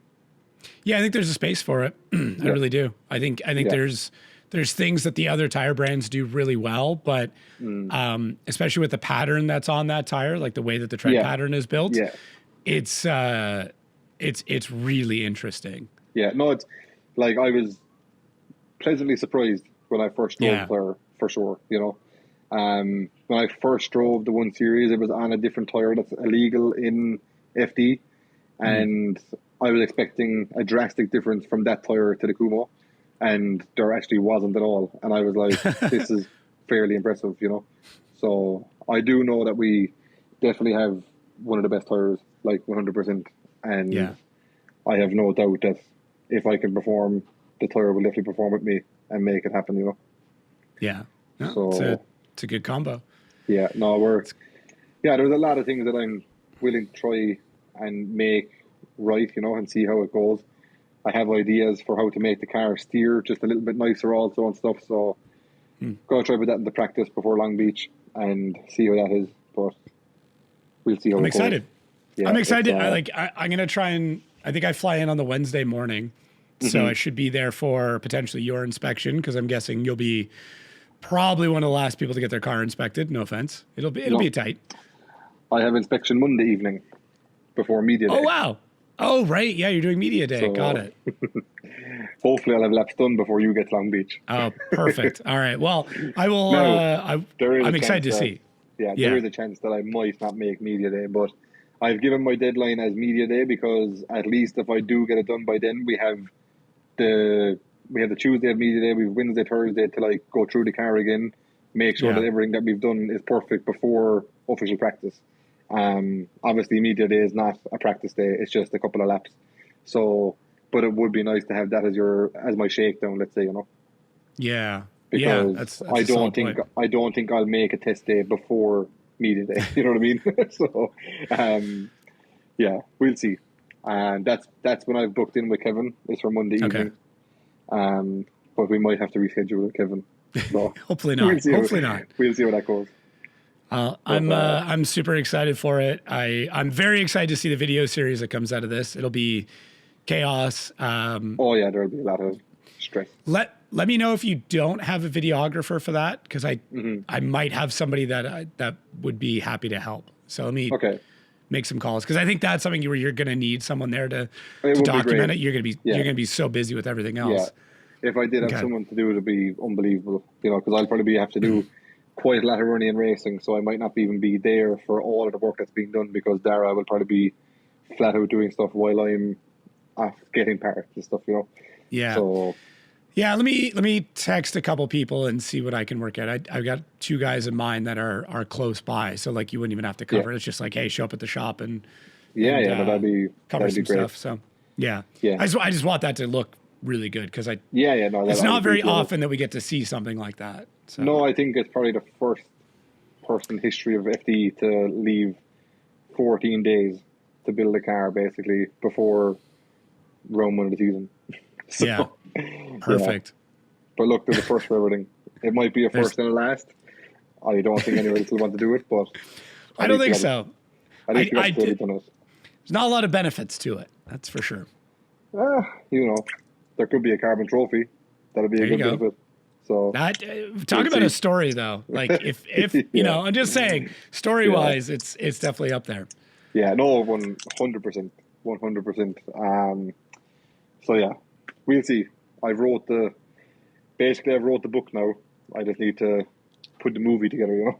So yeah. No, if it works out, I have a happy ending in the book, but we'll see. Yeah, that's wild. We'll see. It'll be interesting for sure. Any other like big news or shout outs or thank yous or anything else before we wrap up? Just there's no real news other than what I told you. It's just a little bit of news. Yeah. I don't have much more for now. But no, delivery of the car will be a little bit different to last year. Not too sure. We've been going back and forth with designs all day today, all day yesterday, trying to figure it out. It's going to be a little bit more stealthy, I hope. Okay. I feel like last year it was very, not girly, but just kind of like it didn't really have any like aggressive presence, you know. And obviously being a small car, it's hard to get that from it. So that's kind of the plan, is to have it that it's just a little bit more in the like angry looking state, if that makes sense. Yeah. But yeah, Corey's been working on that with a designer, but it's been a lot of back and forward. And other than that, just thank you to Corey for making sure that everything is done, basically. I'd be absolutely lost without her help for everything, really. But this has been a fair tackle of, you know, commitment, and we seem to be pulling it off, which is cool. So yeah, it's going to be a good season if everything works out, for sure. Yeah, she's pretty fantastic. My wife actually told me to tell you to tell her to say hi. So yeah, I will do. Yeah, she just laughed in the background. So awesome. Yeah, that's kind of it, really. So there's not much more to report. So that's enough to report. That is definitely enough to report. Yeah, there's a fair chunk of stuff there. So yeah. Well, like I said, I'm very, very excited. If you guys are listening and or watching, please check out the link below. I'll have the Shanahan channel on YouTube. If you're not following it, you really should. There's just really, really good content on there. It's very raw, but it's also, you don't hold anything back and everything's there. So it's good. Solid watching. Dude, well, I will see you in a couple of weeks. Try and get as much sleep as you can. I know it's getting late there now, but yeah, I'm looking forward to it. Maybe I'll try and change my flight and get out there a bit earlier. So see. You can come finish the car with me. Maybe. I mean, hey, I helped do an alignment when I was in Ireland. I didn't do much, but I did help. So sick. We'll see. Well, yeah, for everybody listening and watching at home, thank you so much. Please check out all of Jack's socials and the YouTube channel as well. And Jack, thanks for finally making this happen. Yeah, thank you very much. Twice or 3 times now, or however it worked out. So an update on the percentage of the iPad also. It's at 50% now. So damn, that's crazy. Lead and plug worked very well. You gotta tape that plug and cable to that so you don't lose it. This one is coming to the drawer with the iPad. So. that's the real update that we're all looking for, is how's the iPad doing? Exactly. Yeah. No, she's good. All right, man. Well, you get some sleep, and I'll catch you soon.